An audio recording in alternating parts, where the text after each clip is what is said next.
और दुख क्या है, इसको लेकर के हमें बात। अब आइडिया क्या था कि बात थी कि दुख की निवृत्ति कब संभव है। उस दिन थोड़ी सी चर्चा की थी, दुख की निवृत्ति कब संभव है। जब दुख हो, यानी दुख की सत्ता हो तो दुख की निवृत्ति हो। सबसे पहला तो प्रश्न यही है ना, दुख नाम की कोई चीज है कि नहीं। वाचस्पति मिश्र सांख्य तत्व कौमुदी के लेखक हैं, सांख्य कारिका पर सबसे महनीय टीका मानी जाती है सांख्य तत्व कौमुदी। वो इस प्रश्न को उठाते हैं कि दुख की सत्ता है क्या। तो उसका उत्तर ये है कि ऐसी वस्तु का कोई निषेध नहीं करता है जो सार्वजनीन अनुभव का विषय है, जो सबके एक्सपीरियंस का, सब दुख का अनुभव करते हैं, इसलिए दुख की सत्ता है। वो कहते हैं कि प्रत्यात्म वेदनीय है, प्रत्येक आत्मा इसका वेदन करता है, अनुभव करता है दुख का, इसलिए दुख की सत्ता तो है। और दूसरा प्रश्न क्या है कि क्या दुख की सत्ता है तो दुख से हम निवृत्त होना चाहते हैं, क्या दुख से हम बचना चाहते हैं। तब तो कहते हमारा अनुभव बताता है कि हम दुख से बचना चाहते हैं। जैसा उस दिन मैं कह रहा था कि गर्मी से घर के अंदर आते ही हम एसी ऑन कर देते हैं, ये हमारा व्यवहार बताता है कि हम दुख से निवृत्त होना चाहते हैं। जो कुछ भी हम कर रहे हैं, हम इवन परीक्षा दे करके एग्जाम में उत्तीर्ण होना चाहते हैं, वो भी आने वाले दुख से बचने का एक उपाय है। ये बात हुई थी। तो दुख से निवृत्त, इसको जिहासा कहते हैं। दुख को त्यागने की इच्छा होती है, यह भी सभी के अनुभव का विषय है। अब तीसरी बात क्या है, क्या दुख की सत्ता है, दुख को त्यागने की इच्छा की भी सत्ता है। अब तीसरा प्रश्न है, क्या दुख को त्यागा जा सकता है। तीसरा ये है कि दुख को त्यागा जा सकता है क्या, एक और।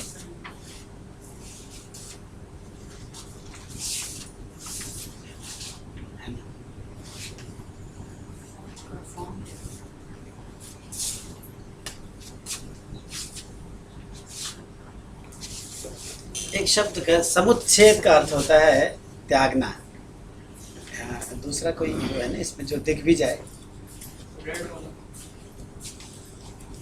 समुच्छेद का अर्थ है त्यागना। और अशक्य समुच्छेद एक शब्द है, अशक्य समुच्छेद। अशक्य समुच्छेद, किसी वस्तु का उच्छेदन करना संभव ना होना, अशक्य समुच्छेद कहते हैं।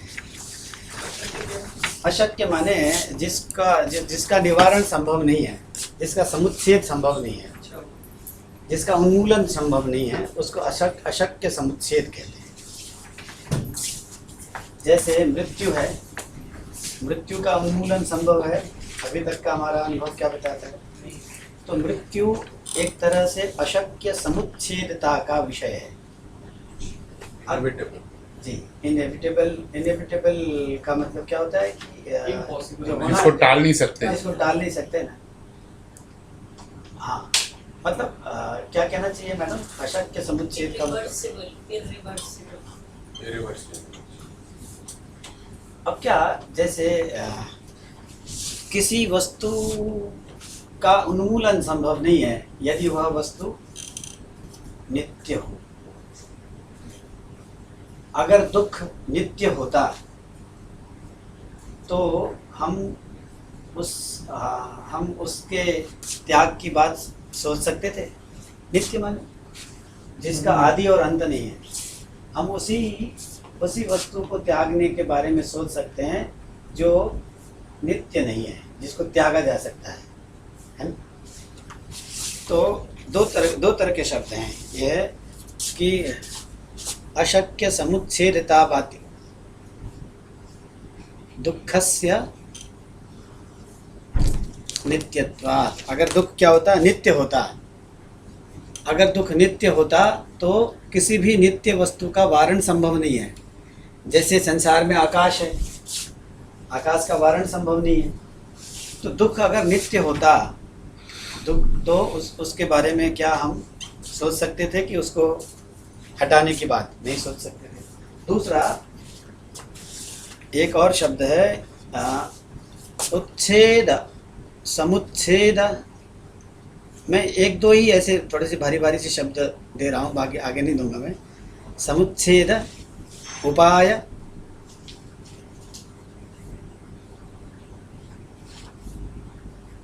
अपरिज्ञान।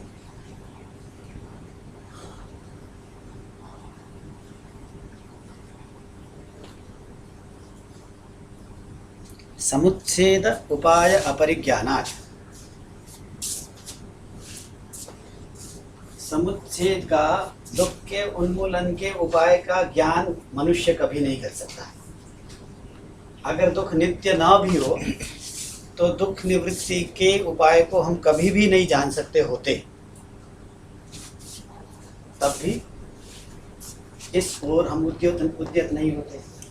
सिंपल सी बात। हाँ, मैं अभी तक कन्वे कर पा रहा हूँ।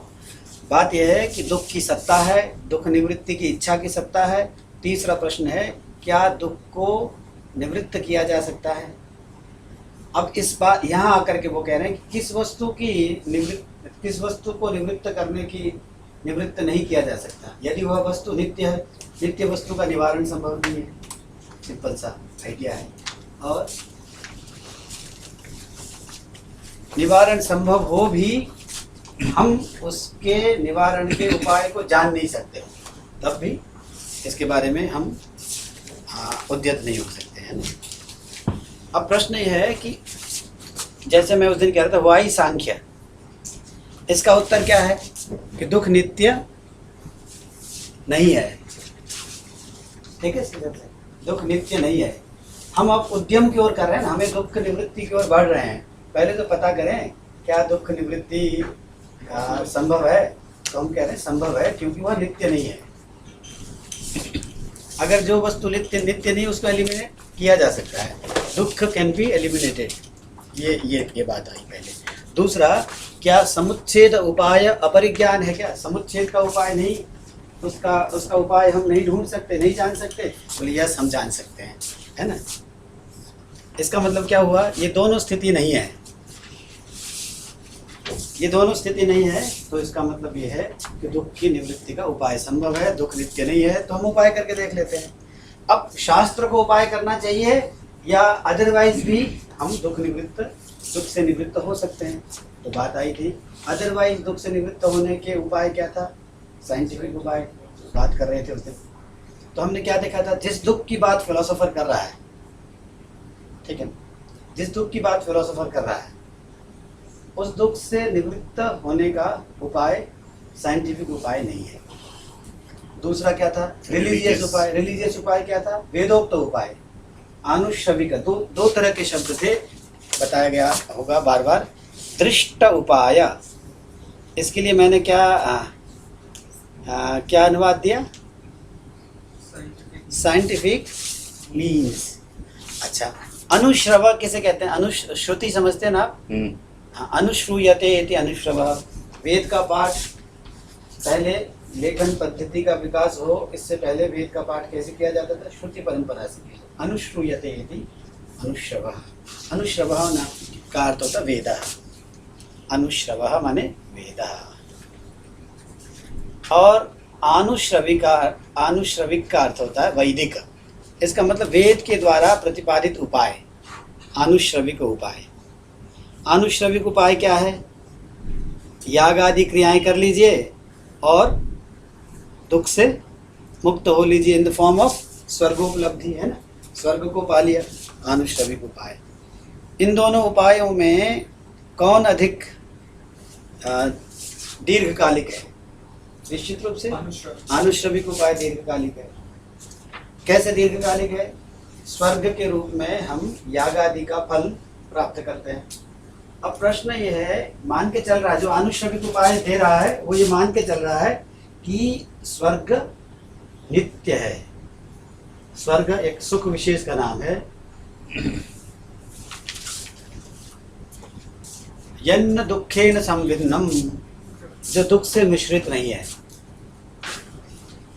मैंने बताया था यन्न दुखेन संभिन्नम, जो दुख से मिश्रित नहीं है। और जिसका अंत नहीं है, ऐसे सुख को क्या कह देते हैं? स्वर्ग कहते हैं। तो दृष्ट उपाय है और आनुश्रविक उपाय, परंतु स्वर्ग रूप उपाय के बारे में भी हमने अंततः क्या निर्णय दिया था अजय जी?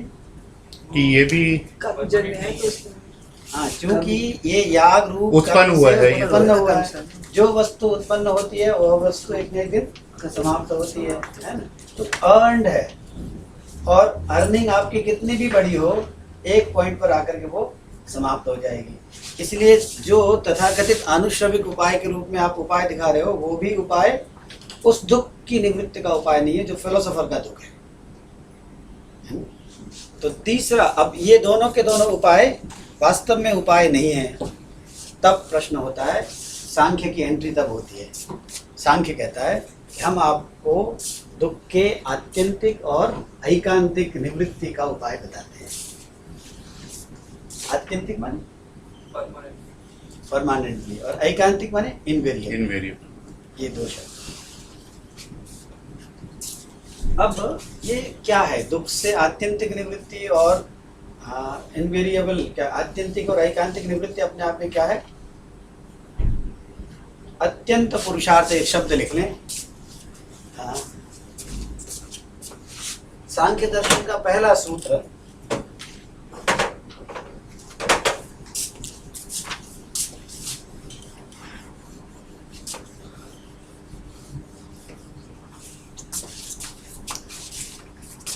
सांख्य दर्शन जो हमारे सामने, उसका पहला सूत्र अथ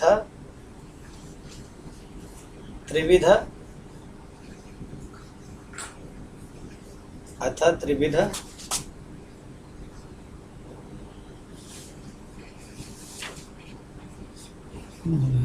दुखात्यंत निवृत्ति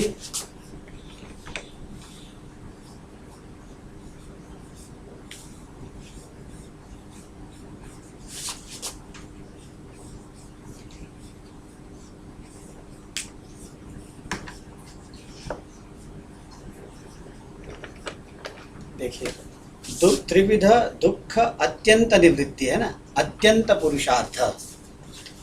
अत्यंत पुरुषार्थ कहते हैं मोक्ष को, अत्यंत पुरुषार्थ। मनुष्य का अत्यंत पुरुषार्थ क्या है? मोक्ष। यहां से बात चलती है।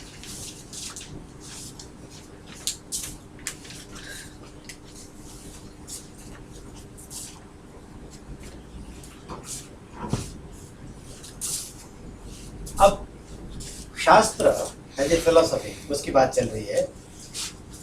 अगर सुकर उपाय से अत्यंत निवृत्ति होती, सुकर उपाय माने इजीली अवेलेबल जो मीन्स हैं, उन मीन्स से अगर दुख की निवृत्ति होती तो शास्त्र का कोई प्रसंग नहीं था, सांख्य को एंट्री करने की कोई जरूरत नहीं थी। यहाँ से बात आती है। अब सांख्य ने क्या उपाय दिया था? ज्ञान। सांख्य ने क्या उपाय दिया था? ज्ञान। ज्ञान से ही मुक्ति होती है। वेदांत भी कहता है कि ज्ञान से ही मुक्ति होती है, सांख्य भी कहता है ज्ञान से ही मुक्ति होती है। किसका ज्ञान बताया मैंने? किसका ज्ञान? तो हम बताया था ना, पुरुष प्रकृति के भेद। बात यही से थी। सबसे पहली बात क्या थी? आत्मा का ज्ञान हो जाए। आत्मा का ज्ञान होना चाहिए। आत्मा के ज्ञान के वास्ते क्या होना चाहिए? अनात्मा का ज्ञान होना चाहिए, है ना? क्योंकि अनात्मा में आत्म भ्रम होता है, तभी दुख होता है। तो मेरे लिए क्या आवश्यक है? मैं आत्मा को भी जानूं, अनात्मा को भी जानूं। अनात्मा को क्यों जानूं? उसको आत्मा के रूप में कंफ्यूज ना कर सकूं, तभी मैं आत्मा का ज्ञान कर सकता हूँ, है ना? अब अनात्मा में क्या है? अनात्मा को मैंने दो भागों में विभक्त किया था, याद होगा ना सर आपको? अनात्मा को, हाँ, अनात्मा को भी दो भागों में। वैसे उससे भी पहले, ये तो सांख्य की बात है। मैंने ये कहा था सर, जैसे घटपट आदि पदार्थ हैं। घट माने घड़ा, पट माने घटपट आदि पदार्थ, ये संस्कृत के शास्त्रीय शब्द हैं। एक तो घटपट आदि व्यक्त और अव्यक्त।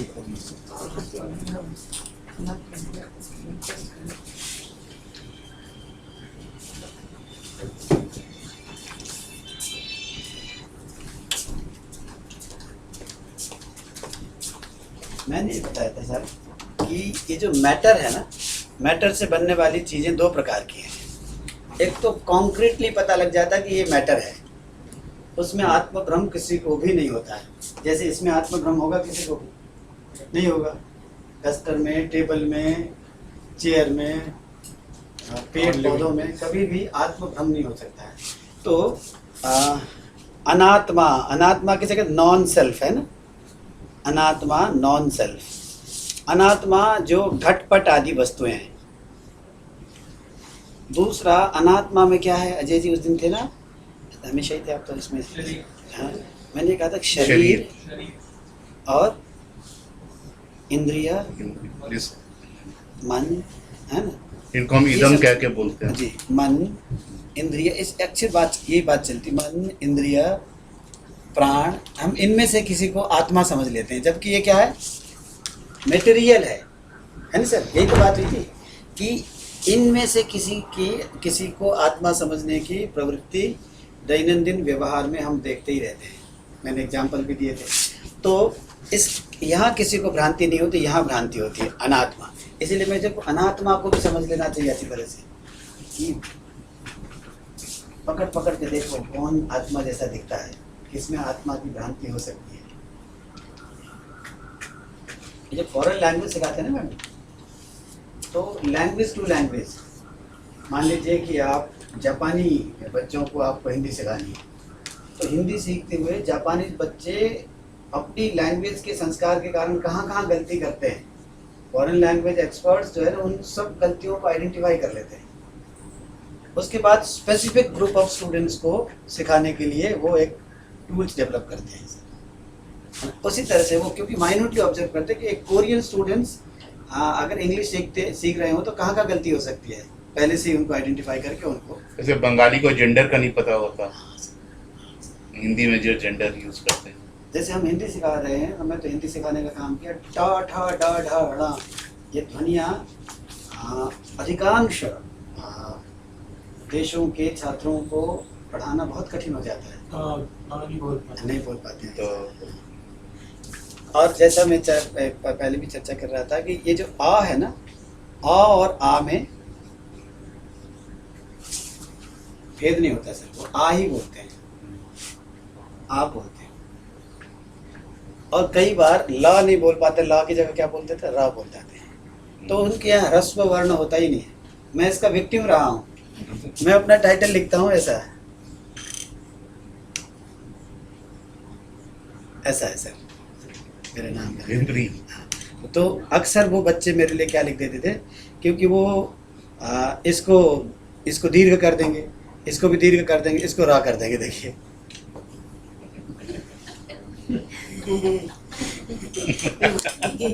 तो वहाँ वो बच्चे कह रहे बीमारी सर पड़ा है। तो माइन्यूटली ऑब्जर्व करना चाहिए, माइन्यूटली ऑब्जर्व करना चाहिए कि कोरियन स्टूडेंट कहाँ गलती कर सकता है। माइन्यूटली ऑब्जर्व करो, यहाँ किसी को भी आत्मभ्रांति नहीं हो सकती है, यहाँ आत्मभ्रांति हो सकती है। एक क्वेश्चन रुका हुआ है, वो बीच में आगे बढ़ने नहीं दे रहा माइंड में जी। जैसे मुक्ति का एक तो ज्ञान रास्ता है, ऐसे भक्ति कर्म भी तो बताया, तो ज्ञान ही केवल नहीं है, और भी तो रास्ते हैं। देखिए जहाँ तक मैंने समझा है इसको कि सांख्य और विशेष रूप से वेदांत में कर्म और कर्म है, उपासना है और ज्ञान है। वेदांत कहता है और डिंडिम घोषणाओं के साथ कहता है कि आत्मा को जानना ही मोक्ष है ना, आत्मा को जानना मोक्ष है। जब तक मैं आत्मा को नहीं जान रहा हूँ, तदा द्रष्टु स्वरूपे अवस्थानम, है ना, दृष्टा माने आत्मा का अपने रूप में अवस्थित हो जाना ही मोक्ष है। अच्छा, अपने रूप में अवस्थित कब हो सकता है? ब्रह्मवित् ब्रह्मैव भवति, ब्रह्म को जानने वाला ब्रह्म होता है। ब्रह्म माने आत्मा, है ना। मुझे मुक्त होने का एकमात्र उपाय है जानना। जान कैसे सकता हूँ मैं अपने आप को? मेरा चित्त अगर शुद्ध होगा तो, चित्त शुद्धि होगी तो उस शुद्ध चित्त में ज्ञान का अवतरण होगा। अशुद्ध चित्त में ज्ञान का अवतरण नहीं हो सकता है। कर्म की भूमिका यह है, कर्म की और उपासना की भूमिका क्या है? चित्त शुद्धि को लेकर के। चित्त शुद्धि होगी तो फिर ज्ञान होगा, ज्ञान होगा तो बताएं मोक्ष होगा।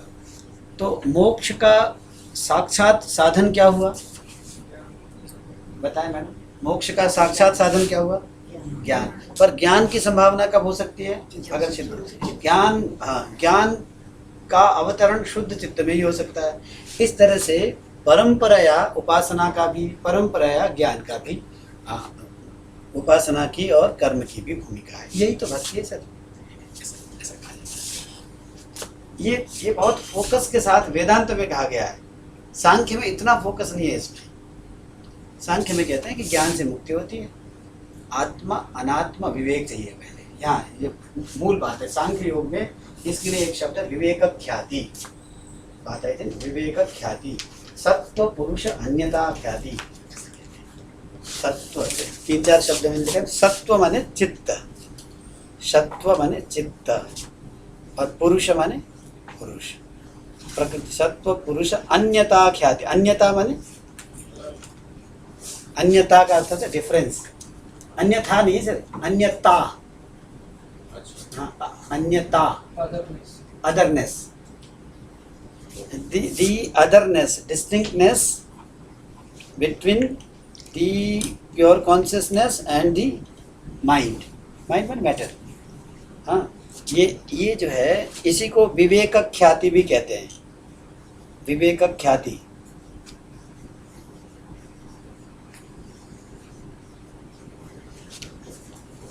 इसको कई बार केवल और केवल विवेक कह देते हैं।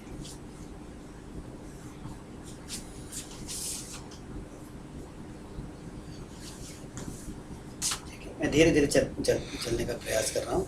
ये है ऐसी स्थिति। तो ये बात मैं आगे बढ़ूँ। कहाँ बात चल रही थी हमारी? भ्रांति, वो अनात्मा घटपट में भ्रांति नहीं होती शरीर इंद्रिय से, तो भ्रांति बात होती उस दिन है। भी ये थी, आत्मा और अनात्मा, self and non self. Non self में से हमें किन के प्रति सचेत रहना है? शरीर, इंद्रिय, मन। इसीलिए क्या किसको जानना जरूरी है? प्रकृति को भी जानना जरूरी। प्रकृति अनात्मा है ना? और पुरुष को भी जानना जरूरी है। तो अब एक ही उपाय है, सांख्य ने कहा प्रकृति पुरुष विवेक। अब इसमें से प्रकृति के 2 भाग किए, क्या थे? व्यक्त व्यक्त और अव्यक्त।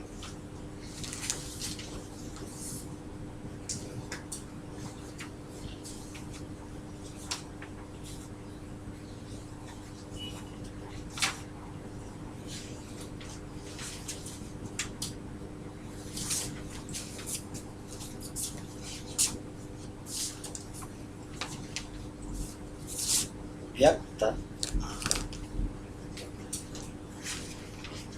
अव्यक्त, और इसको क्या कहते हैं? ज्ञान। क्योंकि आइडिया ये है, जानाति इति ज्ञान। ज्ञान का लिटरल मीनिंग है नोवर। क्या मीनिंग है? नोवर। तो ये सर नोवर है और ये दोनों नोन है। ये दोनों नोन है। नोन के एक मैनिफेस्ट है और एक अनमैनिफेस्ट है। व्यक्त अव्यक्त ज्ञान का ज्ञान।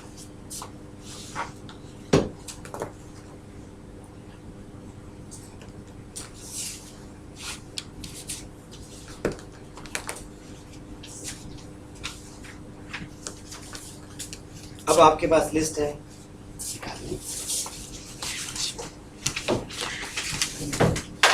ये देखिए सब आप लाए। एक्स्ट्रा है।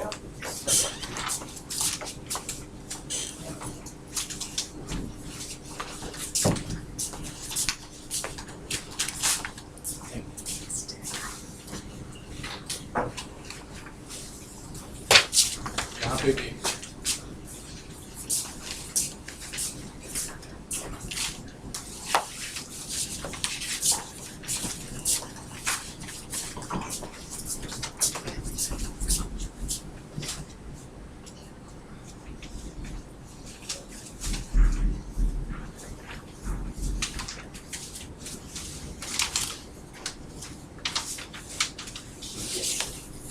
अब ये अपने पास लिस्ट हमेशा रख लें, हमेशा मोबाइल में रख लें, क्योंकि ये इसकी ज़रूरत हमेशा पड़ेगी।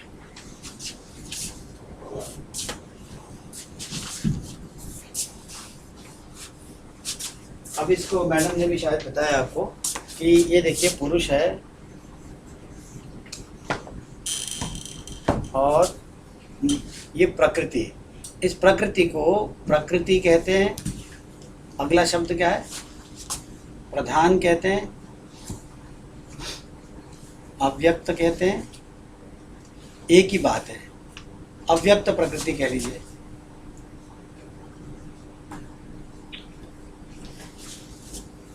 अव्यक्त का अर्थ क्या है? जिसको हम आंखों से देख नहीं सकते, जिसको परसीव नहीं किया जा सकता है, जिसको केवल इन्फर किया जा सकता है। जो चीजें केवल जो परसीवेबल हैं, क्या वही चीजें एग्जिस्टेंट हैं? तो इसको मूल प्रकृति कहते हैं। इसकी पहली सृष्टि क्या है? देखें, महत। अब महत और प्रकृति के संबंध में क्या कहा जा सकता है? एक मृत्तिका कहते हैं मिट्टी को। मिट्टी और घट में आप बताएं क्या प्रकृति है और क्या विकृति है? विकृति घट है, प्रकृति मिट्टी है। प्रकृति का अर्थ प्रकरोति, यानी जो बनाता है उसको प्रकृति कहते हैं। जो उपादान कारण होता है, जिससे चीजें बनती हैं। सिंपल सी बात है। सामान्य एग्जाम्पल है मृत्तिका और घट में से मृत्तिका क्या है? प्रकृति है, और घट अच्छा। और सिंपल सा पितामह, पिता और पुत्र, इनमें से पितामह क्या है? प्रकृति किसके? पिता के। और पिता पुत्र का प्रकृति है, और पिता का अपने पितामह का क्या है? विकृति। सिंपल सी बात है ना। तो पिता क्या है? प्रकृति भी है, विकृति भी है। और पुत्र अभी बिल्कुल 5 साल का बच्चा है, तो वो अभी तक क्या है? विकृति। सिंपल सी बात है। ये जो 25 तत्व हैं उनमें से ये जो 25वां तत्व है वो तो ना प्रकृति है ना विकृति है। ये मैडम ने कराया होगा, सर ने भी कराया होगा पूरा। अब इसमें ये विभाजन किया जाता है कि कौन से तत्व प्रकृति मात्र है, कौन सा तत्व प्रकृति मात्र है, और कुछ तत्व केवल विकृति है, और कुछ बीच के तत्व क्या है? प्रकृति प्लस विकृति दोनों है। तो देखिए, महत से क्या है? अहंकार। महत के बाद अहंकार। अहंकार के कितने एस्पेक्ट्स हैं? ये इस तरह से नहीं देना चाहिए। वैसे अहंकार के 3 रूप हैं। इस तरह से देने की बजाय ना मैडम, इसको सिंपल ये कहो कि अहंकार के ऐसा कर दें, महत, और महत के बाद क्या है? अहंकार है। क्योंकि ये बताना जरूरी है। ये क्या है अजय जी? ये क्या है अपने आप में? प्रकृति है। प्रकृति अपने आप में क्या है? हाँ, प्रकृति में के कंपोनेंट्स क्या है? उसके कॉन्स्टिट्यूएंट्स क्या है? त्रिगुणात्मक, सत्व, रजस, तमस। ये जो है, ये जो बेसिक सब्सटेंसेस हैं, जो बिल्डिंग ब्लॉक्स हैं, ये जो भी एग्जिस्टेंस है ना प्रकृति के रूप में, उसका जो मूल बिल्डिंग ब्लॉक्स हैं वो सत्व, रजस, तमस है। तो ये आप ये समझ लीजिए कि ये प्रकृति है। ये प्रकृति, इसमें ये जो ये है क्या है? ये सत्व, रजस, तमस। तो सत्व, रजस, तमसाम साम्यावस्था प्रकृति। लिख लें, सत्व, रजस, तमसाम, सत्व, रजस,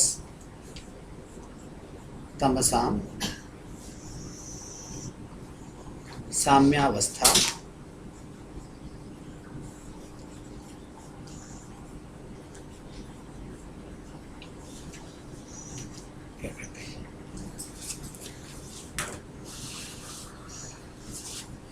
ये क्या है मैडम?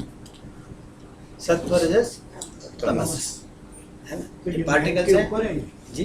ये भी मैथ के ऊपर है। नहीं नहीं, प्रकृति में नहीं, ये सर ये बताया ना, ये जो प्रकृति है ना, प्रकृति में जैसे मैं कहूँ कि खीर, खीर के अंदर क्या क्या है? चावल है, दूध है, शक्कर है, बादाम है, काजू है, जो भी है, हाँ?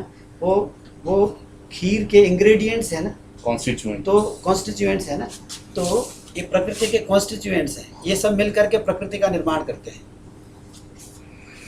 अब बात श्रीधर सर ये भी बात आती है बाद में कि हम क्यों माने कि कुछ चीज़ें सत्व हैं, कुछ चीज़ें तमस हैं, कुछ चीज़ें रजस हैं। क्योंकि आप इस जगत की सृष्टि की व्याख्या कर रहे हैं ना, जगत में ये चीज़ें दिखाई देती हैं, तो कार्य को देख करके हम अनुमान कर सकते हैं कारण। आजकल वैज्ञानिक लोग सर एक बच्चे को देख करके इसके परदादा की शक्ल सूरत कैसी होगी एग्जैक्ट फिगर दे देते हैं, है ना। तो विशेष रूप से सर क्या मूल भारतीय भाषा में अभी इंडो यूरोपियन लैंग्वेजेस है ना, उन लैंग्वेजेस की ध्वनियों की मीमांसा करके ये कल्पना की गई कि प्रोटो इंडो यूरोपियन लैंग्वेज के साउंड्स कैसे रहे होंगे, कौन कौन से साउंड्स वहाँ रहे होंगे।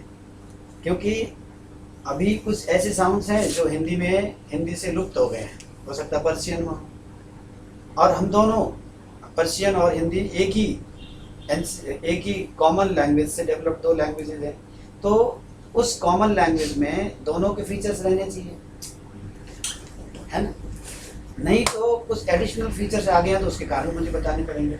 इस तरह से भाषा वैज्ञानिकों ने प्रोटो इंडो यूरोपियन लैंग्वेजेस के जो साउंड्स हैं, जो अल्फ़ाबेट्स हैं, क्या क्या हो सकते हैं, उसकी कल्पना की।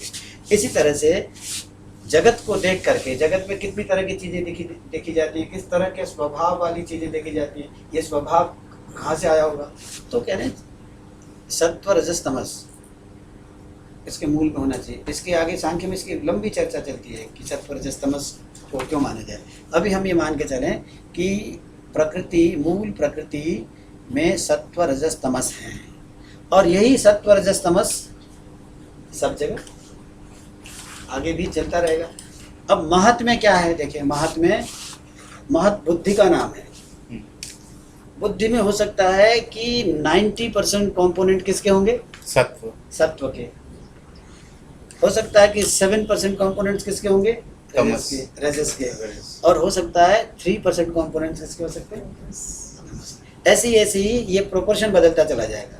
इसीलिए बुद्धि में प्रकाश का सामर्थ्य सबसे ज्यादा है, सत्व माने प्रकाश। अब इसी तरह से जब ग्रॉस होता चला जाएगा, ग्रॉसर और ग्रॉसेस्ट अगर होता चला जाए तो तमस बढ़ता चला जाएगा। ये आइडिया है सत्व से तमस की ओर नेचुरल। जब चीजें सूक्ष्म से स्थूल होती चली जाती है ना, कॉन्क्रीटाइज जब होती चली जाती है, उसमें तमोगुण का आधिक्य होता चला जाता है। क्योंकि सत्व का स्वभाव है प्रकाश, आगे आएगा। रजस का स्वभाव है गति, और तमस का स्वभाव है स्टेबिलिटी। इसमें ये तीनों नहीं है, इसमें ये तीनों नहीं है। आप कह सकते सत्व भी नहीं है, सत्व गुण भी नहीं है। इसलिए मैंने उस दिन कहा था कि वेदांत में आत्मा का स्वरूप क्या मानते हैं सर? सच्चित आनंद। सांख्य में क्या मानते हैं? सत और चित। क्योंकि आनंद वो कहते हैं सत्व गुण का परिणाम है। क्योंकि आनंद एक प्रकाश सुख की अवस्था है ना। तो इनका ये कहना, वेदांत में दूसरी व्याख्या है। वेदांत में कहते हैं कि नहीं, जो रियल आनंद, जो मूल आनंद है, वो तो स्वरूप है ब्रह्म का, ब्रह्म का स्वरूप है। जिस आनंद की बात ये सांख्य कर रहे हैं वो तो एक तरह से क्या कहना चाहिए, एक्सपीरियंसेबल आनंद है, वो एक्सपीरियंसर आनंद है। एक आनंदमय की अवस्था है और एक आनंद की अवस्था है। ब्रह्म आनंद है, ब्रह्म आनंदमय नहीं है। सुषुप्ति की अवस्था में हम क्या होते हैं? आनंदमय होते हैं। ड्युअलिटी कब होती है अजय जी? जब एक एक्सपीरियंसर होता है और एक एक्सपीरियंस्ड होता है। तो आनंद is being experienced in the state of sleeping. Sleep जब हम कर रहे हैं तो हम किस आनंद के अनुभव से गुजर रहे होते हैं, ऐसा मानना है। तो आनंद के अनुभव से गुजर रहे हैं, इसका मतलब क्या madam? Anand is something different from the experiencer. हाँ, तो वो कहते हैं नहीं, एक्सपीरियंसर के व्यक्तित्व में ही आनंद शामिल है, इसकी व्याख्या ये मानते हैं। एनीवे, तो महत, अहंकार, अब इसको ये लिखना चाहिए, इसमें तो ऐसा नहीं लिखा है। अहंकार के 3 एस्पेक्ट्स हैं, इसी में लिखना चाहिए, सात्विक और राजसिक और तामसिक।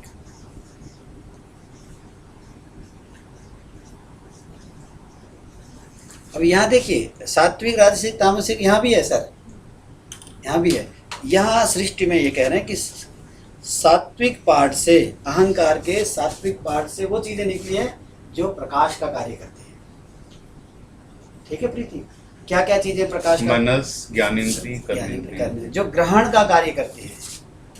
ग्रहण का 2 चीजें होती हैं, एक तो ग्रहण और एक है ग्राह्य। जो ग्रास्पर्स होते हैं, ग्रास्पर शब्द होता है कि नहीं सर, जो ग्रास्प करने वाली चीजें होती हैं उसको इंद्रिय, उसको आप ज्ञानेंद्रिय, ज्ञानेंद्रिय, कर्मेंद्रिय, मनस। ज्ञानेंद्रिय, कर्मेंद्रिय और मनस से हम चीजों को ग्रहण करते हैं ना, इसलिए इसमें सात्विकता है। ज्ञानेंद्रिय किसे कहते हैं?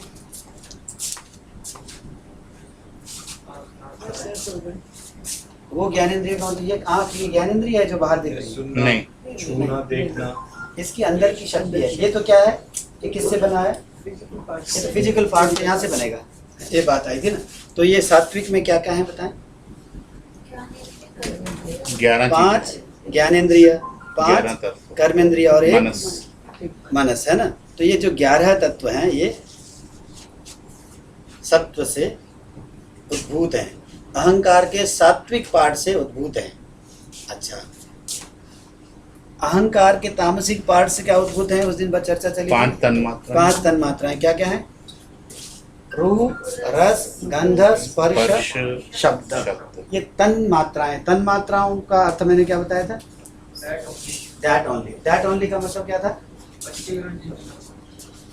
तन्मात्र, अच्छा, ओनली दैट। Only that. जैसे क्या अजय जी बताना, रूप, रस, गंध, स्पर्श, रस, गंध, स्पर्श, स्पर्श और शब्द। अब देखें, रूप से क्या उत्पन्न हुआ? अग्नि, अग्नि।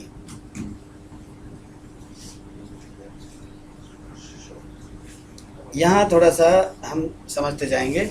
देखिए, रूप में केवल रूप है, रस में केवल रस है, गंध में केवल गंध है, स्पर्श में केवल स्पर्श है, शब्द में केवल स्पर्श है। इसका मतलब ये रस सर्वस्व है। हाँ, रस सर्वस्व, और ये रूप सर्वस्व है, ये गंध सर्वस्व है, स्पर्श शब्द सर्वस्व है, शब्द में शब्द सर्वस्व। अगर कहीं बात मिस हो रही हो तो मुझे बताइएगा, हाँ, ताकि यहाँ कहीं मिस कर गए तो फिर आगे नहीं समझ आएगा। अब देखिए, अग्नि के चार्ट में नहीं है शायद। हाँ, इसमें दिया नहीं, हाँ, इसमें शायद इस तरह से दिया नहीं, हम इसको समझने का प्रयास करें। अब सीधे अभी ये समझने का ये है कि जो अग्नि एलिमेंट कह रहा हूँ, एलिमेंट का क्या अर्थ होता है? हाँ, भूत है ना, एलिमेंट में। अग्नि का जो एलिमेंटल एस्पेक्ट है ना, उसमें क्या क्या चीजें हैं? ये एलिमेंट नहीं अभी तक, रूप से 50% अंश लिया और बाकी से 12.5 12.5 ऐसे ऐसे। तो 50% रूप से अंश आया और बाकी से ऐसे। तो इसका मतलब ये केवल अग्नि नहीं है, केवल रूप मात्र नहीं है इसमें।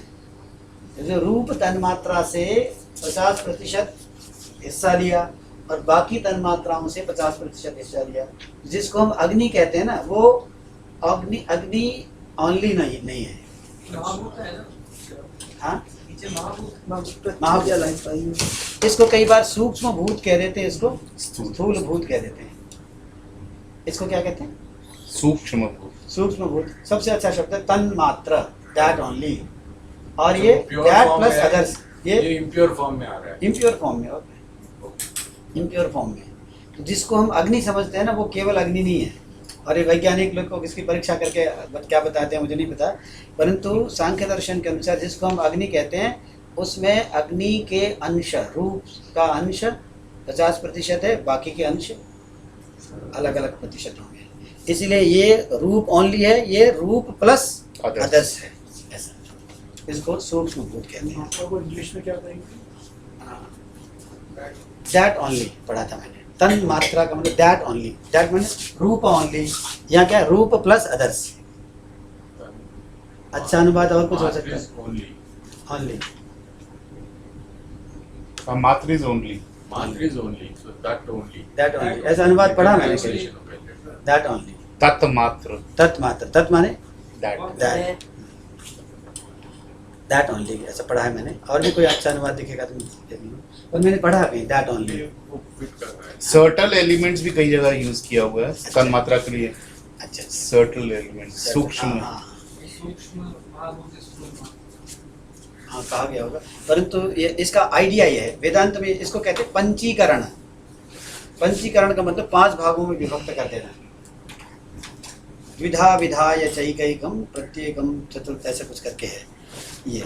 पर जब अग्नि बनी है तो फिर रजस ने इम्पैक्ट किया और रजस ने बनवाई होगी अग्नि। हाँ, ये रजस की भूमिका इधर भी है, रजस की भूमिका इधर भी है, क्योंकि कोई भी रूपांतरण बिना गति के नहीं हो सकती है। बिना गति के कोई भी परिवर्तन, परिवर्तन का मतलब ही गति है। तो रजस पार्ट का अगर हेल्पिंग हैंड नहीं होगा तो तब्दीलियां नहीं हो सकती हैं, ये आइडिया है।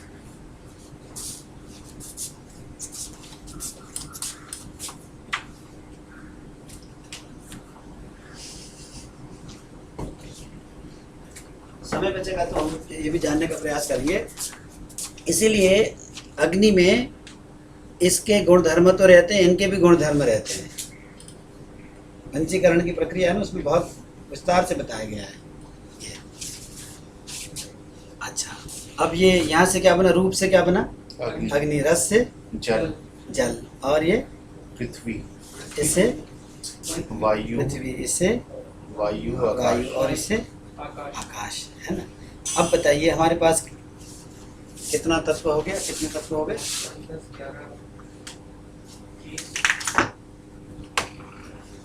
देखिए 1 2 3 4 और ये 11 कितने हो गए? 15 और ये 10 25 हो गए। उन 25 में से मैटर और मटेरियल कौन सा है? ये सारा है। और जो मैटर नहीं है और मटेरियल नहीं है वो कौन है? तो यहाँ पहली चोटी है। देखो भैया, ये अनात्मा क्या है? मैटर और मटेरियल है। मैं आत्मा हूँ, मैं आत्मा हूँ। और यहाँ से ज्ञान आरंभ होता है। वो कहते हैं कि अब इस 25 को बांटिए। ये क्या है? मूल प्रकृति है, ये अविकृति है। अविकृति माने विकृति नहीं है, मूल प्रकृति। हाँ, यहाँ तो भूल ही गया मैं, इसको क्या कहते हैं मैडम? मूल प्रकृति। ये मूल प्रकृति है, किसी की विकृति नहीं है। इसका कोई पूछे कारण, इसका कोई कारण नहीं है, वो तो एग्जिस्टेंशियल है बस। ये इसका कोई कारण नहीं, अकारण है, अकारण है, इसका कोई कॉज नहीं। ये सब के सब कॉज्ड है, ये अनकॉज्ड है। और ये भी अनकॉज्ड है, अनकॉज्ड है। अनादि निधन, अनादि अनिधन कहते हैं इसको। क्या कहते हैं? अनादि अनिधन, अनिधन, निधन कहते हैं किसी का निधन हो जाए। ये टेक्निकल शब्द है। अनादि निधनम ब्रह्म शब्द तत्वम यदक्षरम। वाक्य पर ये है ना सर, भर्तृहरि का, उसकी पहली कारिका है। शब्द ब्रह्म कैसा है? अनादि निधन, अनादि अनिधन। Doesn't have death. जिनका death अनादि अनंत। जिसका कोई बिगिनिंग पॉइंट नहीं है, जिसका कोई एंड पॉइंट। अनादि, इसके लिए उनके यहाँ शब्द था टेक्निकल, अनादि अनिधन। प्रकृति भी उसी से नहीं। इससे वेदांत में प्रकृति इसका भाग है, जनरेट तो तब भी नहीं है। मैंने बताया ना सर उस दिन कि सांख्य के अनुसार ये रहा पुरुष और ये रही प्रकृति।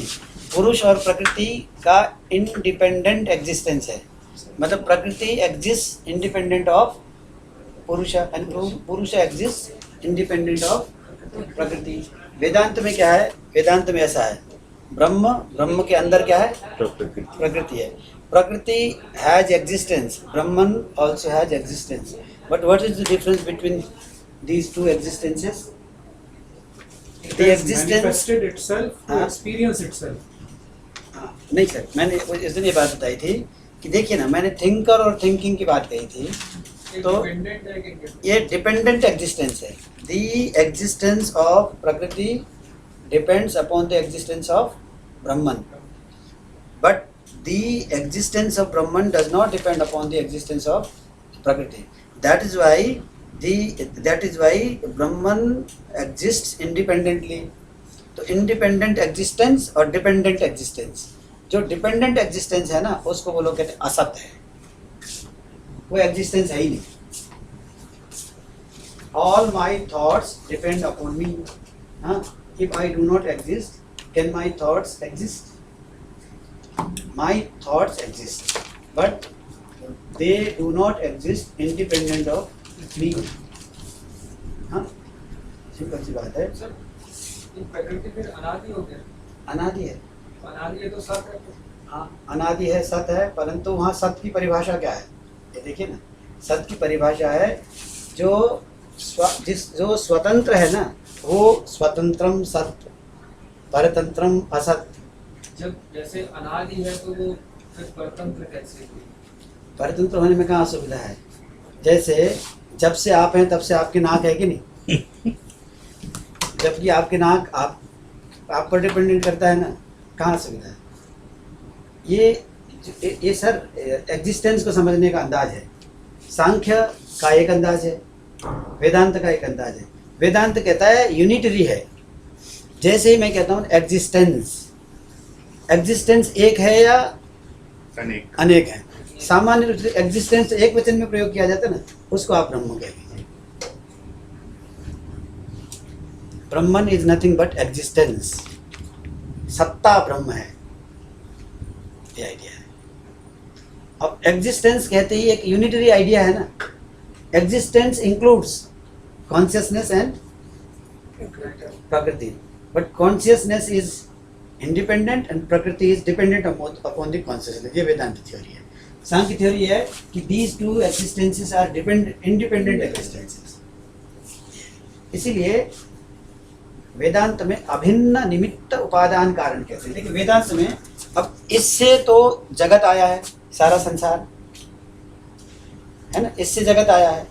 तो जगत के निर्माण के लिए सर किसकी आवश्यकता है? एक तो इसकी आवश्यकता है, ये मैटर है। तो जगत चूंकि मैटेरियल है और इससे क्या आया? ये निमित्त कारण है। निमित्त कारण और उपादान कारण समझते हैं। घड़े को बनाने के लिए किस किस की आवश्यकता है? मिट्टी की आवश्यकता है। मिट्टी क्या है? जड़ है। घड़े को बनाने के लिए और किसकी आवश्यकता है? कुंभकार की। क्योंकि ईक्षण शक्ति, चैतन्य की आवश्यकता है उसकी निर्मित के लिए। क्या किसी नोअर की आवश्यकता है, विजुअलाइज करने वाले की आवश्यकता है ना। कुंभकार क्या करता है? घट को विजुअलाइज करता है और उसको मिट्टी लेकर के उसको प्रोड्यूस कर देता है। तो दो की आवश्यकता है ना। अब यहाँ भी जगत के निर्माण के लिए दो की आवश्यकता है। अब ये देखिए, ये है एक, तो अपने ही अंदर के मैटर का प्रयोग करके वो कॉन्शियसनेस जगत का निर्माण करता है। इसलिए वेदांत में निमित्त कारण और उपादान कारण वही ब्रह्म है।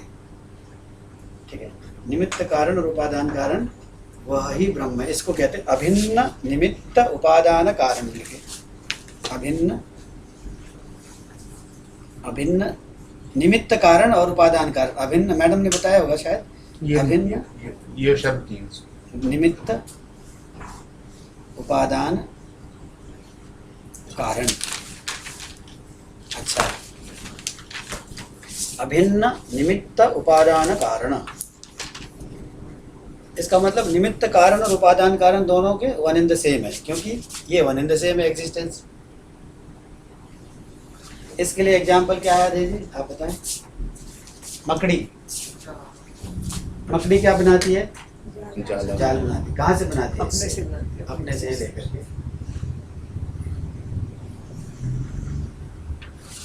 अगर सर मैं अपने अपने ब्लड को निकालूं और यहाँ उससे कोई ड्राइंग करूं, तो मुझे इसके ड्राइंग करने के लिए मैटर को कहीं बाहर से लाने की जरूरत पड़ी? नहीं पड़ी। मैं ही उसका निमित्त कारण, मैं ही उपादान कारण। इस तरह से मकड़ी क्या करती है? जाल का निर्माण कैसे करती है? सोचने का काम भी वही करती है, विजुअलाइज मकड़ी करती है और अपने में से निकाल करके वो बना देती है। इसको अभिन्न निमित्तोपादान कारण। और बाकी कारण भिन्न निमित्तोपादान कारण है क्या? बिच्छू का भी एग्जाम्पल दे रहा था। वो मया दृष्टि कहा जाते हैं, तो निकलता है ऐसा कहते हैं। पर वो बिच्छू के बारे में तो ये नहीं कह सकते बिच्छू को बिच्छू ने बनाया, ऐसा तो नहीं है।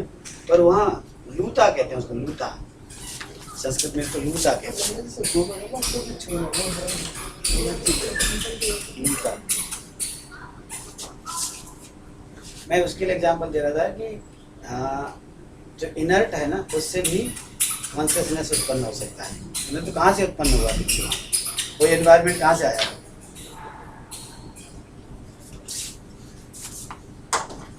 तो इसको हम समझने का प्रयास कर रहे थे। ये क्या है? कहाँ से बात आई थी? मूल प्रकृति। मूल प्रकृति है। तो मूल प्रकृति ये है। तो अब देखिए, ये जो मूल प्रकृति के लिए मैंने क्या लिखा? सत्व रजस और तमसाम, मतलब सत्व रजस और तमस की साम्य अवस्था, द स्टेट ऑफ इक्विलिब्रियम, उसका नाम क्या है? प्रकृति। इसका मतलब इसकी दो अवस्थाएं हो सकती हैं, एक तो वैषम्य अवस्था और एक साम्य। जो मूल प्रकृति में तो साम्य अवस्था होती है, और जैसे ही निर्माण आरंभ होता है क्या होता है? वैषम्य अवस्था। वे अदरवाइज क्या करते हैं? ये देखिए, ये अपने आप में ही राउंड लेते रहते हैं बिना दूसरे को डिस्टर्ब किया है ना, ऐसे ऐसे राउंड लेते रहेंगे। ठीक है मैडम, क्योंकि गति इसका स्वभाव है, अपने आप ही राउंड लेते रहेंगे। और अब राउंड लेते हुए सब एक दूसरे को क्योस कर दे तो उसको वैषम्य अवस्था। जब वैषम्य होता है प्रकृति के मूल तत्वों में, तब सृष्टि होती है। सर इसको एक बार कैसे समझा देंगे? इस वाले को, इसको ऐसा कहा जाता है कि मूल प्रकृति के कंपोनेंट्स क्या हैं। देखिए, ये मूल प्रकृति है। मूल प्रकृति में कुछ सत्व है, कुछ रजस है, कुछ तमस है। सत्व, रजस, तमस है ये। अब ये अपने आप में ही परिवर्तित होते रहते हैं। परिवर्तन प्रकृति का स्वभाव है। परिवर्तन प्रकृति का स्वभाव है। जैसे मनुष्य का स्वभाव लड़ना है, कोई दूसरा सामने नहीं मिले तो अपने आप से ही लड़ता रहता है। ऐसा मैं ऐसे करें ना, ऐसे मैं ऐसे अपनी बिटिया से मजाक करता था छोटी में, मैं तो अपने हाथ हिला रहा हूँ, तू क्यों आ गई इस बीच में? तो ये जब लड़ते हुए ये सम परिणाम है, और क्याओस हो जाए विषम परिणाम। कल्पना कर लीजिए कि ये अंधेरा है और हर आदमी अपने आप में ऐसे ही मूव कर रहा है, ठीक है, कुछ एंजॉय करने के लिए सब ऐसे ऐसे हरे राम कर रहे हैं, ऐसे कर रहे हैं। अगर कुछ बाद में बाहर कुछ विस्फोट सा हो जाए तो सब लोग भागेंगे, अफरा तफरी मच जाएगी, टकरा जाएंगे और सब कोई गिर जाएगा, क्या हो जाएगा, स्टैम्पीड। याद है सर, बेंगलोर में हुआ था ये। बेंगलोर में 10-12 साल पहले मैथमेटिक्स का कोई बहुत बड़ा कॉन्फ्रेंस हो रहा था, IIT में या कहीं IISc में। हाँ, तो उसमें मेरी कलीग थी ललिता जी, अभी हेड ऑफ द डिपार्टमेंट है मैथमेटिक्स की। वो एक IIT के प्रोफेसर थे, उनके गुरु, तो गए हुए थे। बहुत बड़ा कॉन्फ्रेंस था, बहुत बड़ा विषय था, 10-12 दिन के लिए। और उसमें आतंकवादी घटनाएं हुई, बम या बंदूक चली या बम चली, अंधेरा हो गया और सब अफरा तफरी हो गई। तो उसमें वो प्रोफेसर गोली लगी, वो मर गए। और वो कह रहे थे कि उन्होंने लगता है कि धक्का दिया नीचे बचाने के लिए। तो मुझे मैंने तुरंत फ़ोन किया, अखबार में आया था कि दिल्ली यूनिवर्सिटी के ललिता जी और उनके सुपरवाइजर IIT के प्रोफेसर वहाँ थे, और IIT के प्रोफेसर की डेथ हुई, 2-3 डेथ्स हुई थी, उनमें से एक वो थे। तो ये क्या हुआ होगा, कल्पना करें, क्या हुआ होगा ना।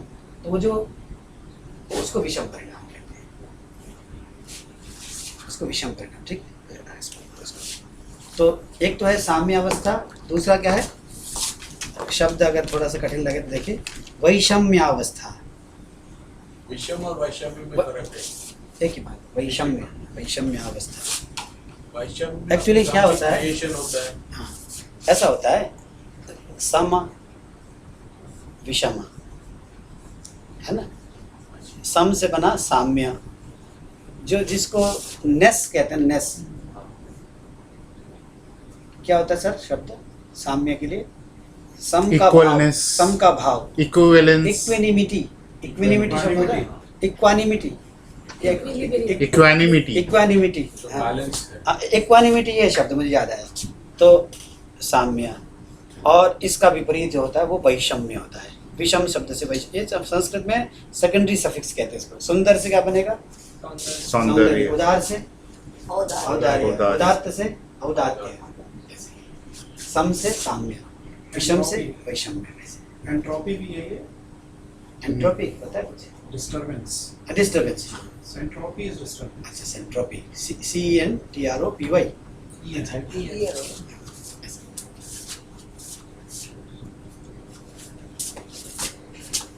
इसको अगर हम समझ गए तो आप ये बताएं, इनमें से कौन सा तत्व है जो केवल प्रकृति है? प्रकृति, प्रकृति। और कितने हैं जो केवल विकृति हैं, जिनके बाद निर्माण नहीं हुआ? 5। ये देखिए, एक तो ये 5 है जिनके द्वारा तत्वांतर कहते हैं सर, तत्वांतर। इनके बाद और एलिमेंट्स नहीं उत्पन्न हुए, और क्योंकि बाकी तो सब इनका एकत्रीकरण ही है। और वो 11। हाँ 11, तो 11 और 5 16। 16 तत्व क्या हो गए? विकृति मात्र। पहला तत्व क्या हो गया? प्रकृति मात्र। बाकी कितने रह गए? 16 17 आठ बचे ना, 8 बचे। ये देखिए, ये 8 बचे। 8 बचे, देखिए 8 है ना। इनमें से 7 कौन से हैं? एक देखिए, एक ये क्या है? प्रकृति भी है और विकृति भी है। ये दोनों प्रकृति भी है और विकृति भी है। और ये पांचों 5 प्रकृति भी है और विकृति विकृति भी है। तो कितने प्रकृति विकृति? एक देखिए, प्रकृति है और प्रकृति विकृति।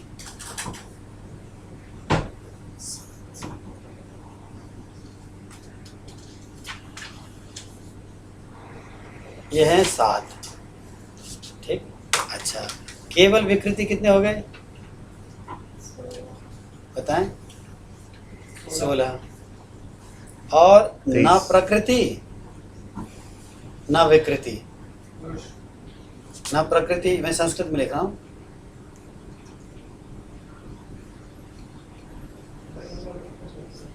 प्रकृति ही एक वचन में प्रयोग है, एक है। प्रकृति विकृतयः, ये हरि हरि हरयः, संस्कृत के जो रूप चलते हैं ना, प्रकृति प्रकृति प्रकृतयः। प्रकृति शब्द में प्लूरल सफिक्स लगा, तो प्रकृति विकृतयः, बिकॉज दे आर सेवन।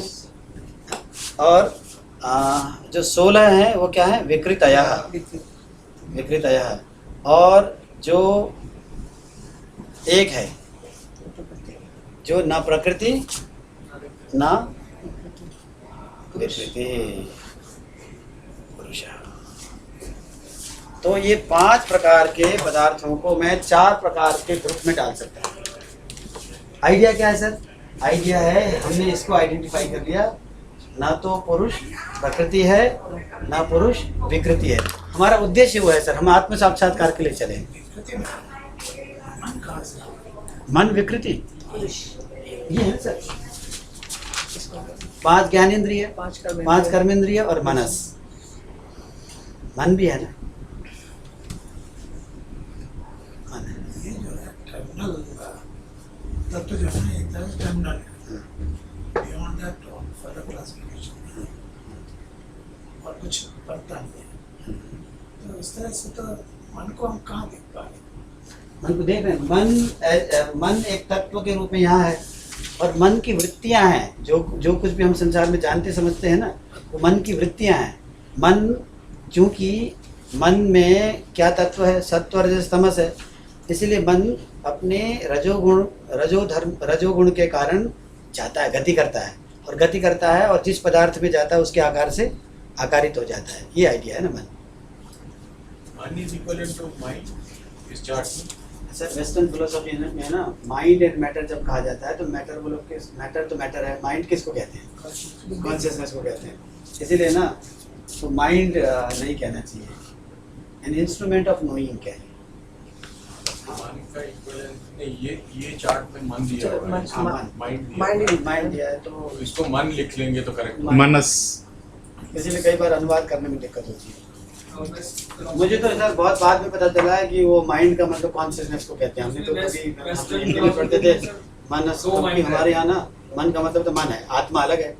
वो लोग आत्मा को माइंड कहते हैं, मतलब उनकी फिलोसफी में माइंड, क्योंकि माइंड के अतिरिक्त वो आत्मा को नहीं मानते हैं वो। सर दोनों ही माइंड होते हैं, कैपिटल एम से माइंड होता है, एक स्मॉल एम से होता है। अच्छा, ऐसा ऐसी बात स्मॉल है। एम से होता है वो थिंकिंग वाला होता है, कैपिटल एम से होता है वो कॉन्शियस। पर वो थिंकिंग वाला अगर पहला शब्द हो सेंटेंस का वो कैपिटल हो जाएगा, फिर डिस्टिंग्विश करना बड़ा मुश्किल हो जाएगा। नहीं फिर उसको कुछ करते हैं। ऐसा है, हमने सुना है कि हमारी सिस्टम में दो प्रकार के प्रोफेसर्स होते हैं। एक तो अपॉइंटेड प्रोफेसर्स होते हैं और वो प्रमोटेड प्रोफेसर्स होते हैं। तो मैंने सुना है कि कहीं जो प्रमोटेड प्रोफेसर्स होते हैं ना, वो सिर्फ प्रॉफ इतना लिखते हैं और बाकी पूरा लिखते हैं।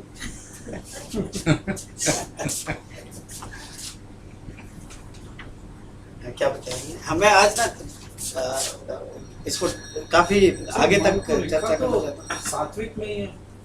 हाँ, सात्विक है ना सर, सत्व से आया है। मन में और इन सब में अंतर क्या है? ये तमस के इनमें जानना नहीं संभव है ना। सत्व गुण से जो आया है, जानना सत्व गुण का कार्य है। प्रकाश की आवश्यकता है ना जानने के लिए। ऐसा मैं आगे सांख्यकारिका से कुछ बातों को लेकर के आगे कुछ इन्फॉर्मेशन देना चाहता हूँ ताकि उन पर हम चर्चा कर सकें। ये याद रखना मैडम, ये याद रखना। आइडिया क्या है यहाँ? आइडिया ये है सर, ये बात चलती है वैशेषिक दर्शन में। वैशेषिक दर्शन में 7 पदार्थ गिनाए गए हैं। क्या? द्रव्य, गुण, कर्म, सामान्य, विशेष, समवाय, भाव। और उसके बाद द्रव्य कितने? 9। पृथ्वी, जल, तेज, वायु, आकाश, काल, दिक्, आत्मा, मन। इन सब का वर्णन करने के पश्चात बहुत विस्तार से बताया गया है कि इन सब में साधर्म्य वैधर्म्य क्या है। इन सब के फीचर्स की चर्चा चलती है। कौन से फीचर्स हैं जो कॉमनली शेयर्ड हैं, कॉमन फीचर्स और अनकॉमन फीचर्स, स्पेसिफिक फीचर्स और कॉमन फीचर्स। वो फीचर्स की बात क्यों की जाती है कि देखना ये चाहते हैं कि आत्मा के साथ साधर्म्य किसका है। वहाँ खोज किसकी है? आत्मा की है। प्रत्येक पदार्थ के फीचर्स की परीक्षा की जाती है। आइडिया क्या है कि पता करना कि ये आत्मा जैसा क्यों लगा, क्या वजह है कि हम मन को, इंद्रियों को आत्मा समझ जाते हैं। कुछ ना कुछ तो कॉमन होना चाहिए ना। भ्रांति कब होती है? चींटी और हाथी में भ्रांति होती है क्या कभी? रज्जु और सर्प में होती है। एक जैसे हाँ, तो हमें अच्छी तरह से आइडेंटिफाई कर लेना चाहिए ना, ये रज्जु है, सर्प नहीं है। तो फीचर्स, कॉमन फीचर्स देखना। तो फीचर्स का परीक्षण गुण परीक्षा कहते हैं, फीचर्स का धर्म परीक्षा कहते हैं। इसीलिए आवश्यक है कि हम आत्मा से भिन्न पदार्थों के रूप में अन्यों को जान सकें और अल्टीमेटली आत्मा पदार्थ के गुण धर्म क्या है उसको जान सकें, मतलब अपने को जान सकें।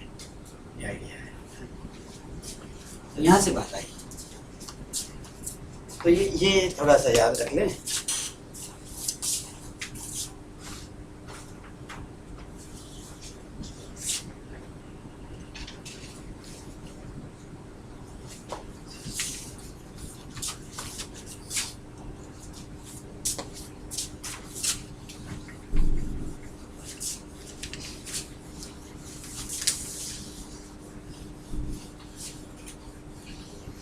अब प्रश्न ये है कि जो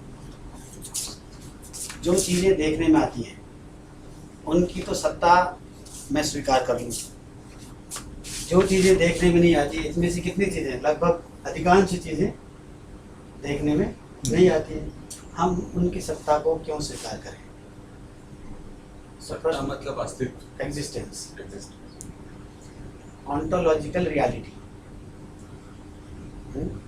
जैसे ये मोबाइल सब हम सबको दिख रहा है ना, तो हम में से कोई भी इसके अस्तित्व को नकारेगा नहीं, परंतु जो चीज़ें दिखाई नहीं दे रही हैं, क्या आप सबका निर्णय यह है कि वो चीज़ें हैं नहीं? अभी इस रूम के बाहर कई सारे रूम्स हैं, वो अभी दिखाई दे रहे हैं? नहीं है। अगर हम केवल माने जो परसेप्शन के क्राइटेरिया में आते हैं वही केवल एग्जिस्टेंस है क्या? और भी चीज़ों का एग्जिस्टेंस है ना। कई बार यह है कि हम कार्य को देख करके कारण का अनुमान करते हैं, हम कार्य को देख करके कारण का अनुमान करते हैं। अब इसने कहा अब मैं व्यक्त को क्यों मानूं, महत्व को क्यों मानूं? आप तो ये कहेंगे ना, कोई चारवाक कहेगा आकर के, हम क्यों स्वीकार करें? तब वहाँ प्रश्न आता है, यहाँ बात आती है। एक तो शब्द होता है फिलोसॉफी में तत्व मीमांसा। क्या है? तत्व मीमांसा।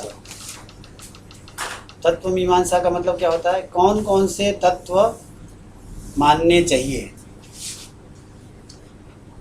ये इस संसार की व्याख्या कर रहे हैं ना, how many entities are there. ये तत्व मीमांसा। तत्व माने ऑन्टोलॉजिकल रियलिटी किन किन की है। आप क्या करना चाहते हैं कि मिनिमम में जगत को रिड्यूस करना चाहते हैं। इतने तो पदार्थ मानने ही पड़ेंगे जगत में, मिनिमम इतने पदार्थों में ही सब कुछ समाविष्ट हो जाएंगे। तो वेदांत ने क्या कहा? ऑन्टोलॉजिकल रियलिटी केवल और केवल किसकी है? ब्रह्म की। ब्रह्म के अलावा जो कुछ भी है वो है नहीं। ब्रह्म वेदांत में एक ही तत्व है। सांख्य में कितने तत्व हैं? 25 नहीं, पहले दो ही तत्व हैं, बाकी तो उसके वो है ना। अच्छा, न्याय में कितने तत्व हैं? न्याय वैशेषिक में 7। ऐसे इसको कहते हैं तत्व मीमांसा। अब उन तत्वों को जानने के लिए जो ज्ञान की मीमांसा होती है उसको कहते हैं ज्ञान मीमांसा। उन तत्वों को हम जानते कैसे हैं? ये बताएं सर, पर्वत पर अग्नि है, इसको जानने के कितने उपाय हैं? अनुमान, प्रत्यक्ष, अनुमान भी है, प्रत्यक्ष है ना। इसको कहते हैं मीन्स ऑफ नोइंग। क्या कहते हैं? Means of knowing. तो ब्रॉडली हम ये कह सकते हैं कि चारवाक कितने मीन्स मानता है? बताएं। उसको ज्ञान मीमांसा कहते हैं, ज्ञान मीमांसा लिख लें। चारवाक कितने तत्वों को मानता है? नहीं, प्रमाण को। चारवाक कहता है केवल प्रत्यक्ष के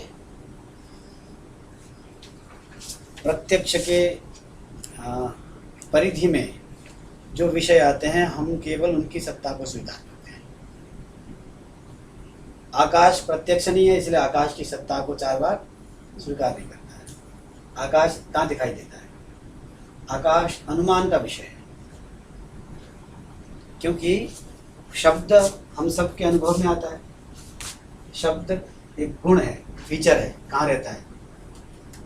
जितने भी अवेलेबल सब्सटेंसेस हैं उनमें शब्द रहता नहीं है, तो एक एडिशनल सब्सटेंस की ज़रूरत है। तो हम इन्फर करते हैं कि शब्द का कोई ना कोई सबस्ट्रेटम जरूर है, और उस सबस्ट्रेटम के रूप में हम किसको इन्फर करते हैं? आकाश पर इन्फर करते हैं। वो कहता है कि आकाश चूंकि दिखाई नहीं देता है, हम आकाश को नहीं स्वीकार करते। चारवाक केवल किसको मानता है? इस चर्चा हुई होगी पहले, प्रत्यक्ष को। अच्छा, और प्रत्यक्ष प्लस अनुमान को मानने वाले कौन है? लिखते जाएं। वैशेषिक और बौद्ध।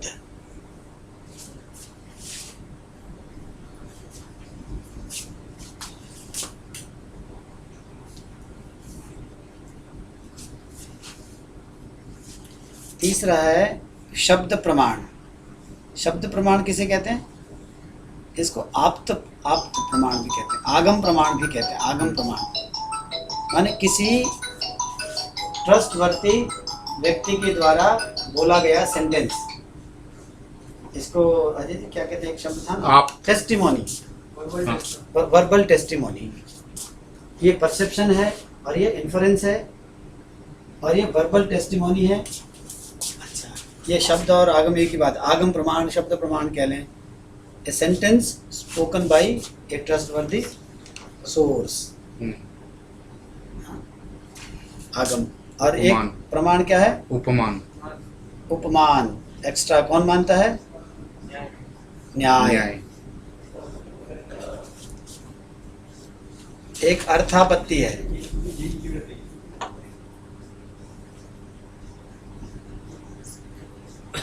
ये प्राभाकर मीमांसक। मीमांसा दर्शन के दो संप्रदाय हैं। मीमांसा दर्शन के दो संप्रदाय हैं, एक प्राभाकर संप्रदाय और एक भाट्ट संप्रदाय। टू स्कूल्स ऑफ मीमांसा फिलोसफी, अर्थापत्ति और एक है अंत में अनुपलब्धि।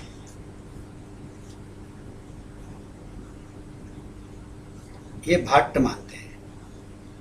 ब्रॉडली ये 6 प्रमाण है। प्रत्यक्ष, अनुमान, शब्द, उपमान, अर्थापत्ति, अनुपलब्धि। These are the means of knowing.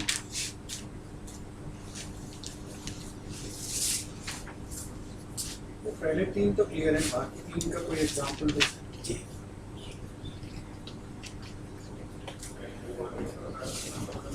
हाँ, 2 मिनट का है। देखिए ये तो क्लियर ही है सर। उपमान प्रमाण वो कहते हैं कि देखिए किसी व्यक्ति ने, फेमस एग्जाम्पल है, एक है गऊ, गो कहते हैं, गो का मतलब गाय, और एक है गवय माने नील गाय। नील गाय, नील गाय आप सबने देखा? किसी नागरिक व्यक्ति ने नील गाय को नहीं देखा। नागरिक माने नगर में रहने वाले व्यक्ति ने नील गाय को नहीं देखा। उसने कभी किसी ग्रामीण से सुना, गो सदृशः गवयः। क्या सुना? सेंटेंस सुना, गो। अगर इस वाक्य का अर्थ ना आए तो बताइएगा। गो सदृशः गवयः। गाय की तरह। जो गवय होता है गाय जैसा दिखने में दिखाई देता है। गो सदृशः गवयः। क्या स्थिति है? कोई नागरिक व्यक्ति ने किसी आरण्यक व्यक्ति से एक वाक्य सुना, गो सदृशः गवयः। ठीक है। अब उसने इस वाक्य को सुना और इस वाक्य का संस्कार उसके मानस में है। ऐसा व्यक्ति कभी संयोगवश गांव जाता है, हरियाणा में बहुत होते हैं, वहाँ किसी ऐसे पशु को देखता है जो देखने में गाय जैसा है। उसको देखते ही उसके दिमाग में क्या आ जाता है? नील गाय। उसको वो सेंटेंस याद आ जाता है।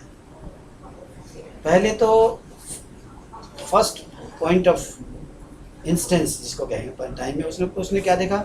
सादृश्य को देखा। First of all he sees the similarity of cow in that particular animal. हाँ, तो सिमिलैरिटी क्या कहते हैं? परसेप्शन ऑफ सिमिलैरिटी, इतना कह लीजिए, परसेप्शन ऑफ सिमिलैरिटी। उसके बाद क्या होता है? Recollection of the sentence of the man from the village, उसको रिकलेक्शन ऑफ द सेंटेंस कहते हैं। उसके तुरंत बाद उसको क्या बोध हो जाता है? ये क्या है? नील गाय। हाँ, इसको, हाँ सर इम्पोर्टेंट बात, इसको वो लोग क्या कहते हैं? ये उपमान है। जो मुझे नॉलेज हुआ ना उसको उपमिति हुई, तो आप कहोगे मुझे गवय की उपमिति हुई है, और इस उपमिति के साधन को क्या कहेंगे? उपमान हुआ। बाकी लोग क्या कहते हैं? ये अनुमान है। कुछ लोग कहते हैं ये अनुमान है, इन्फरेंस है। कुछ लोग कहते हैं नहीं, ये उपमान नहीं, शब्द प्रमाण है। सेंटेंस समझ गया? उदाहरण समझ गए? उपमान प्रमाण में क्या होता है? सेंटेंस की आवश्यकता होती है। तो कुछ लोग कहते हैं this is sentence generated understanding, so this can be included in the idea of शब्द प्रमाण। कुछ लोग कहते हैं this is nothing but inference, तो वो इन्फरेंस का जो प्रोसेस होता है, व्याप्ति ग्रहण, लंबा प्रोसेस है, उस प्रोसेस में इसको भी शामिल कर लेते हैं। प्रत्यक्ष नहीं कहते हैं। प्रत्यक्ष कहते हैं? नहीं, शायद नहीं, शायद नहीं। अनुमान में इंक्लूड करते हैं। अनुमान और शब्द प्रमाण में इंक्लूड करते हैं। प्रत्यक्ष नहीं प्रत्यक्ष प्रत्यक्ष नहीं हो रहा है। नहीं प्रत्यक्ष नहीं, वो तो प्रत्यक्ष हो रहा है, उसको प्रत्यक्ष इसलिए नहीं कह सकते हैं अगर आपको पहले से ही नीलगाय का बताओ ना, आपने उसका वो देखा हो। पिक्चर प्रत्यक्ष की एक प्रक्रिया है न्याय में, आपने गवयत्व को देखा होगा हो, तब आप उसको गवय के रूप में जानते हैं, उसका एक प्रोसेस है। मेरी समझ से प्रत्यक्ष में शायद प्रत्यक्ष में नहीं आता है। आर्टिफिशियल ज्वेलरी किस में आएगी सर? किस पहली में? बार देखे कोई कौन सी आर्टिफिशियल ज्वेलरी कोई देखे तो उसको मान जाएगी। अगर आर्टिफिशियल ज्वेलरी को अगर वो ज्वेलरी समझ ले तो वो प्रमा ही नहीं, अप्रमा है, वो वैलिड नॉलेज है ही नहीं। वैलिड नॉलेज के जनरेटर को प्रमाण कहते हैं, वैलिड नॉलेज के जनरेटर को प्रमाण कहते हैं, वो तो अप्रमाण है, तो ये प्रमाण की बात हो रही है। अनुमान और उसमें तो अंतर हो गया। अनुमान में हमको सेंटेंस नहीं चाहिए, ना। उपमान में तो हमें एक सेंटेंस याद आया जो हमने किसी से सर सुना। अनुमान में चाहिए होता है ना, जहाँ जहाँ धुआं होता है वहाँ वहाँ यत्र यत्र वह्नि तत्र तत्र अग्नि।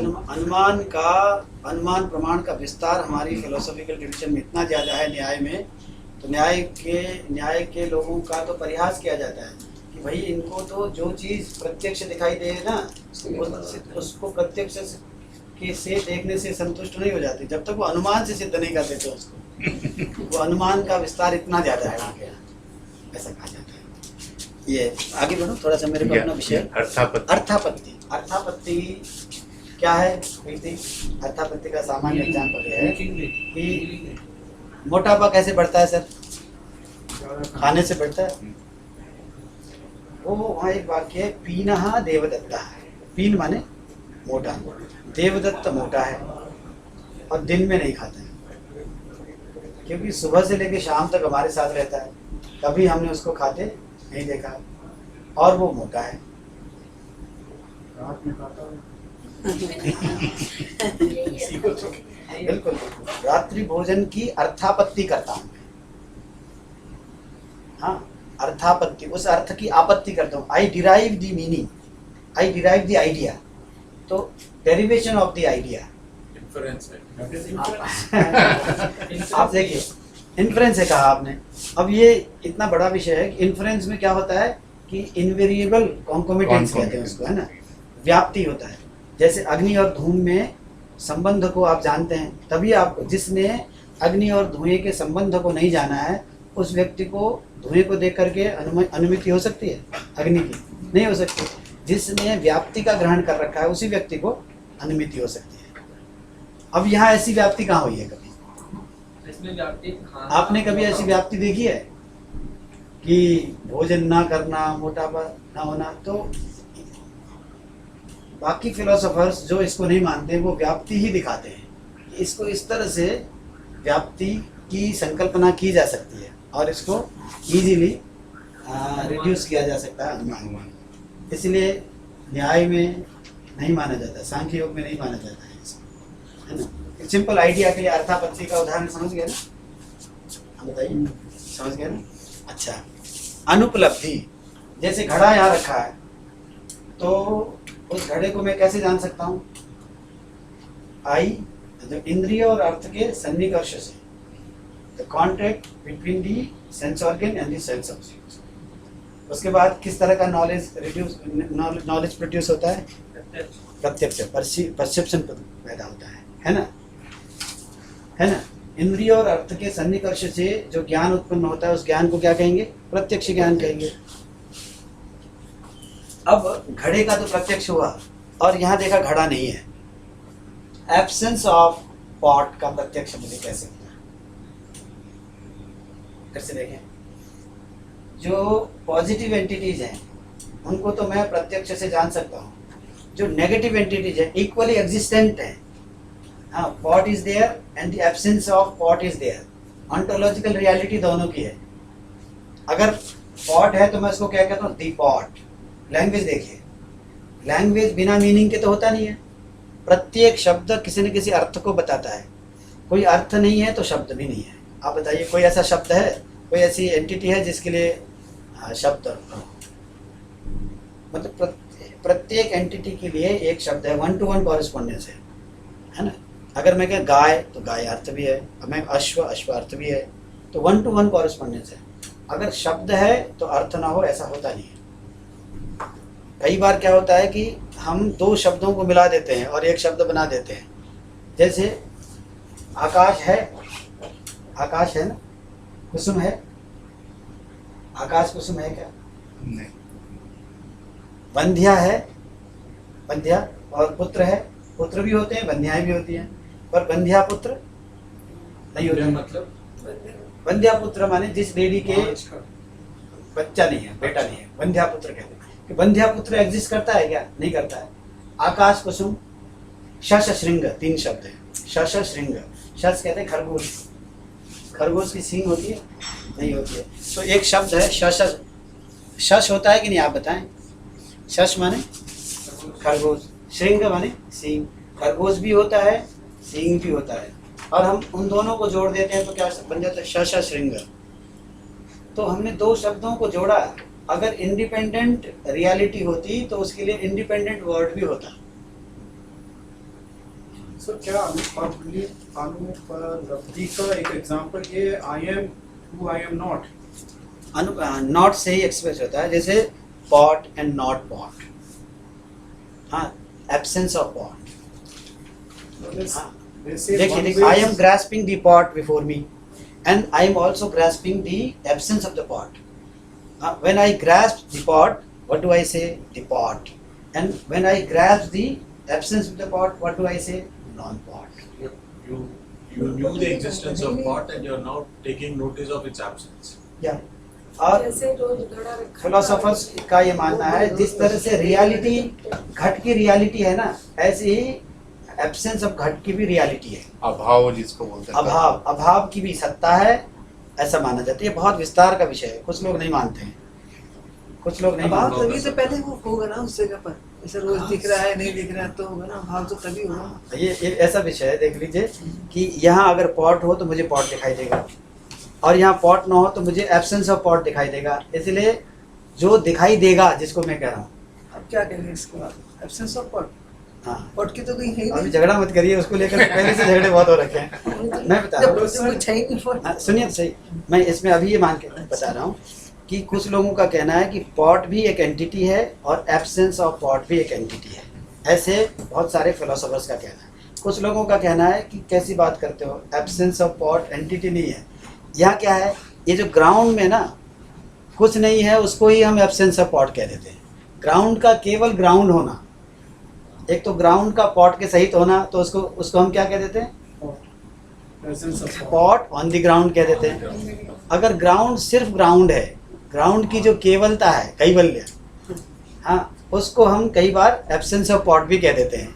क्यों कहेंगे एब्सेंस ऑफ ग्राउंड है ना वो तो सर, तो क्यों वही तो ना, क्यों जब पॉट ही क्यों कह रहा, बेंच भी कुछ भी, उसके पीछे आइडिया ये है, उसके पीछे किसी आइडिया चीज का एब्सेंस होगा, हर चीज के लिए, वो स्पॉट के लिए नहीं, हर चीज। नॉर्मली तब होता है जब पहले जैसे मैंने हाँ, आपने देखा है प्रोजेक्टर ना। आज देखा है, कल आऊंगा तो प्रोजेक्टर नहीं है तो अभाव प्रतीत, हाँ, अभाव का अनुभव अभी जब होता वहाँ है। पे कुछ है ही नहीं तो क्यों कहेंगे एब्सेंस किसी चीज को? नहीं, एन एब्सेंस इज क्रिएटेड। देखिए तो सही, देखिए अभाव को क्यों मानते हैं? गांधी जी का जन्म कब हुआ? एक पर्टिकुलर डे में हुआ ना, उससे पहले गांधी जी नहीं थे, ठीक है ना। गांधी जी के उस ना होने को प्री एब्सेंस कहते हैं, प्रागभाव। प्री एब्सेंस कहते हैं।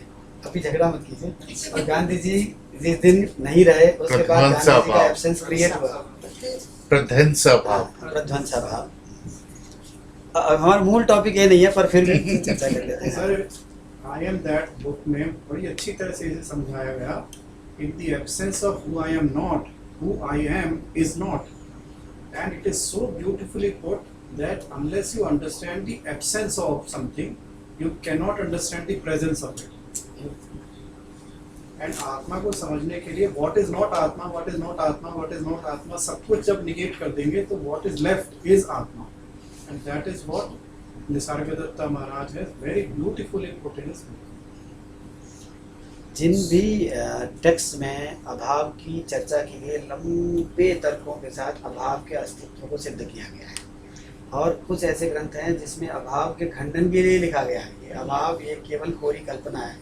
आप इस पक्ष में है ना? नहीं, अभाव इज ए नॉर्मल थिंग। घर में कोई गुजर जाते हैं, उनका अभाव तो सब महसूस करते हैं।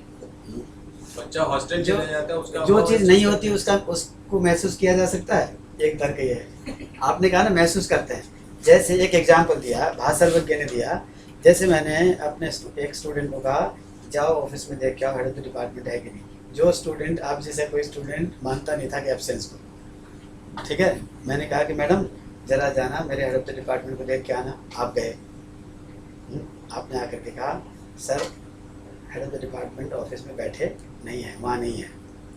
फिर मैंने कहा कि बैठ जाइए, फिर मैंने कहा फिर से देख आइए। फिर आप गए, फिर आप आकर के आपने सूचना दी कि सर वे वहाँ नहीं है। फिर मैंने कहा बिठा दिया, पानी पी लीजिए, फिर से चले जाइए जाकर देखिए। 4-5 बार ऐसा किया मैंने। आपने बार बार आके कहा कि वे वहाँ बैठे नहीं हैं। तो छठी बार मैंने आपको भेजा और छठी बार मैंने आपको कहा कि फिर से देख के आइए। बोली सर मैं अपनी आँखों से देख के आई हूँ। क्या था सेंटेंस का पहला हिस्सा? क्या है? सर मैं अपनी आँखों से देख के आई हूँ, वे वहाँ नहीं हैं। पहला वाक्य देखिए, मैं अपने आँखों से देख के आई हूँ, वे वहाँ नहीं हैं। Absence of it is seen. इसका मतलब क्या है? इस वाक्य की मीमांसा कीजिए। वो वहाँ पे क्योंकि वो रूम है उनका, sir head of the department तो रूम है, तो वो वहीं पे ही मिलेंगे ना। तो इसलिए वो कह रहे हैं कि मैं वहाँ देख के आई, वहाँ नहीं है, क्योंकि वो वहाँ पे उनकी जो भी है पर नहीं में है भी है, नहीं का अस्तित्व है वहाँ। एक लॉजिक ये रहा। हाँ, दूसरा लॉजिक क्या है? जो दूसरा लॉजिक है, देखिए पॉट ऑन द ग्राउंड, इसमें एक आधार है और एक आधे है। आप अपने जो प्रतीति है ना, अपनी जो अंडरस्टैंडिंग है ना, उसकी मीमांसा कीजिए। एक होता है आधार और एक होता है आधेय। पॉट ऑन द ग्राउंड, ऐसा आप बोलते हैं कि नहीं? किस सिचुएशन को देख करके ही तो उस सिचुएशन को एक्सप्रेस करने के लिए आप बोलते हैं ना। कुछ आपको कुछ चीज़ विजुअलाइज होती है, उस विजुअलाइजेशन को लैंग्वेज में एक्सप्रेस करते, यही तो आइडिया सर। नहीं, मैं घड़े को देखता हूँ, मैं कहता हूँ घटा है, घट की सत्ता है, उस सत्ता का मुझे ज्ञान हुआ, उस ज्ञान को व्यक्त करता हूँ। Sentence is nothing but the verbalised cognition, ऐसा कहा जाता है। कोई वस्तु नहीं होगी तो उस वस्तु का ज्ञान मुझे नहीं होगा। जब तक ये मोबाइल ना हो, इस मोबाइल का ज्ञान हो सकता है आपके दिमाग में? तो आपका ज्ञान इस बात की सूचना है कि मोबाइल है। अच्छा, आप अपने ज्ञान को व्यक्त करने के लिए बोलते हो कि द मोबाइल, ऐसा बोलते हो ना आप। तो आपके द्वारा बोला गया सेंटेंस किसकी सूचना है? आपके ज्ञान की सूचना है। देखिए, सेंटेंस किसकी सूचना है? नॉलेज की सूचना है। हर व्यक्ति जो सेंटेंस बोलता है अपने नॉलेज को ही तो एक्सप्रेस करता है। तो सेंटेंस अपने आप में इस बात की सूचना है कि उसको ऐसा कॉग्निशन हुआ। कॉग्निशन इस बात की सूचना है कि एग्जिस्टेंस बाहर है। एक्सटर्नल जो ऑब्जेक्ट है वो कॉग्निशन में आता है तो विषय बन जाता है। बाहर है वस्तु, यहाँ आकर के विषय बन जाता है, कंटेंट बन जाता है, कंटेंट ऑफ द नॉलेज। हाँ, the external object becomes the content of my knowledge when it comes to my knowledge through various means, है ना, ये तो मीन्स के द्वारा। And then I express my cognition in the form of a sentence. तो sentence is nothing but a verbalised cognition. अब बताइए, ये तीनों है ना, 1 2 3, 1-to-1 कॉरेस्पॉन्डेंस है तीनों की। अब आप बताइए, आपने कहा the pot on the ground, आपने एक सिचुएशन को देखा, उसको एक्सप्रेस किया, वो आपके दिमाग में आया। A reality is there and that reality comes to my mind and I come out with a sentence to express that reality, है ना। तो आप मीमांसा करके देखिए, आप कहते हैं कि नहीं the pot is on the ground, आप ऐसा भी कहते हैं कि the absence of pot is on the ground. भूतले घटः, भूतले घटाभावः, हमको इस तरह की प्रतीति होती है। और एक वाक्य है, संविदेव ही भगवती, संविद कहते हैं माई एक्सपीरियंस, संविदेव ही भगवती, भगवती संविद कहते हैं नॉलेज को, माई एक्सपीरियंस, संविदेव ही भगवती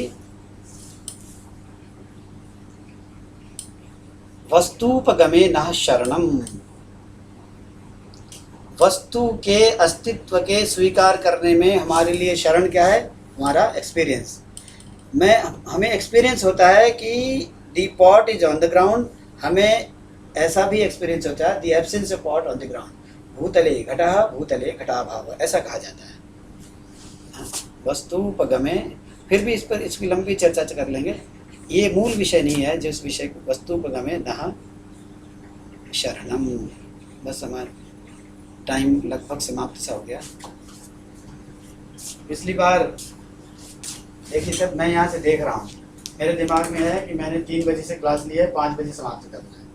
बीच में मैं डिस्कनेक्ट हो गया, बीच में उस उत्साह में डिस्कनेक्ट हो गया। अब 6 बजने जा रहे हैं, अब मैं देख रहा हूँ कि 5 नहीं बज रहे हैं अब तक। हाँ, इसीलिए मैंने 1 घंटा लेट कर दिया था, मुझे पता ही नहीं चला।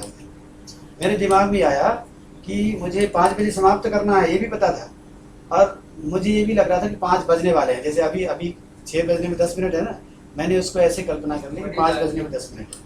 अभी तो आपने इसलिए करी ना क्योंकि आपके जो टाइमिंग है 4 to 6 है, कि आपको माइंड सेट है उस चीज की। नहीं, 4 to 6 है ना सर। मैं इसको 5 ही समझ रहा था, मुझे उस दिन पता था कि मुझे क्योंकि 5 आपके माइंड में एक प्रेजेंटेशन बनी हुई थी कि मुझे 6 को आप 5 समझ के ही चल रहे हैं। वो अभी तो 6 बज रहे हैं।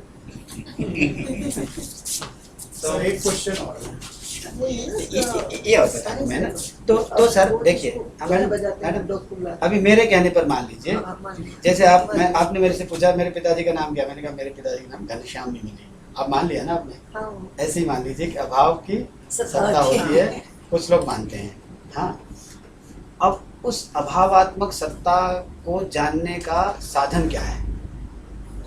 कुछ लोग कहते हैं परसेप्शन है, आँख ही साक्षी है। आँख से मैं घड़े को देखता हूँ, आँख से ही मैं एब्सेंस ऑफ पॉट देखता हूँ। कुछ लोगों का कहना है नहीं, एब्सेंस को देखने के लिए एक अलग मीन्स की जरूरत है, उसको कहते हैं अनुपलब्धि। घट अगर होता तो उपलब्ध होता, घट अनुपलब्ध हो रहा है, इस वजह से अनुपलब्धि एक मीन्स है घट को कॉग्नाइज करने का। How do I cognise the absence of pot? I cognise the absence of pot through the means of अनुपलब्धि। हाँ, how do I cognize the idea of pot? Perception को ऐसा कहना है। इतना मैं बता दिया, इतना जी सर। सिर्फ इंट्यूशन इसमें से कहाँ पे fit इंट्यूशन को कुछ लोग मानते हैं अलग, भर्तृहरि भी मानते हैं, मेरे भर्तृहरि इंट्यूशन वो ये कहते हैं। क्या कहते हैं हिंदी में या संस्कृत? प्रतिभा। प्रतिभा। हाँ, प्रतिभा। कई पशु पक्षियों को प्रातिभ ज्ञान हो जाता है, प्रातिभ ज्ञान होता है प्रतिभा से। उसका कोई कारण नहीं बता सकते।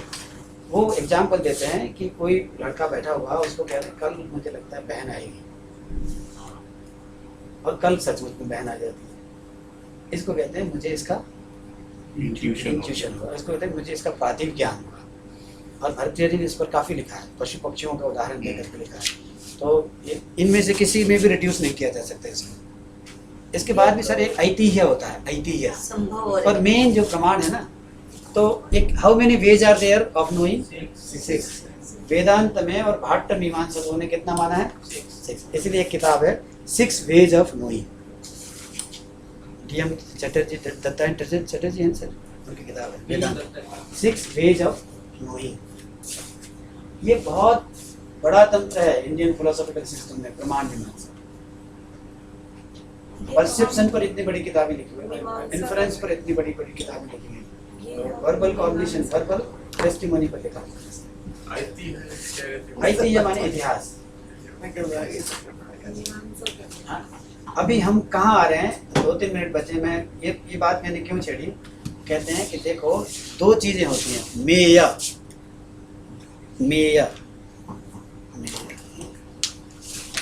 आगे की चर्चा इसमें करेंगे। मेय लिख लीजिएगा, मेय का मतलब नोएबल्स। जो एंटिटीज है ना, उन सबको क्या कहते हैं? मेय।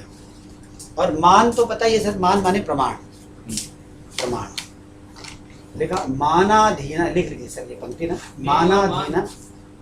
मान, मेय माने नोएबल्स, और मान माने मीन्स ऑफ नोइंग। तो knowables, the existence of noebles, the existence of noebles, अधीन को क्या कहते हैं? नोएबल्स की सत्ता, हाँ डिपेंडेंट। नोएबल्स की सत्ता मीन्स ऑफ नॉलेज पर डिपेंड करती है। मतलब मीन्स ऑफ नॉलेज से हम प्रूव कर सकते हैं कि इसका एग्जिस्टेंस है, ऑन्टोलॉजिकल रियलिटी है। तो उसके संस्कृत देख लीजिएगा, ये कुछ याद करने के सेंटेंस है। मानाधीना मेय सिद्धि, मेय मेय सिद्धि, सिद्धि। मेय मेय सिद्धि। माना दीना में सिद्धि। उल्टा नहीं The acceptance of ontological reality of realities depends upon the means of knowing. ये कौन मानता है? ये सब मानते हैं, सब मानते हैं। मानाधीना मेय सिद्धि, वस्तुओं को सिद्धि वस्तुओं के जानने के साधनों पर डिपेंड करती है। अब देखिए, पर्वत पर दूर से आपने देखा क्या? धुआं, और वहाँ क्या है? अग्नि। तो अग्नि एक मेय है, उसकी सिद्धि का साधन क्या है? इन्फरेंस है।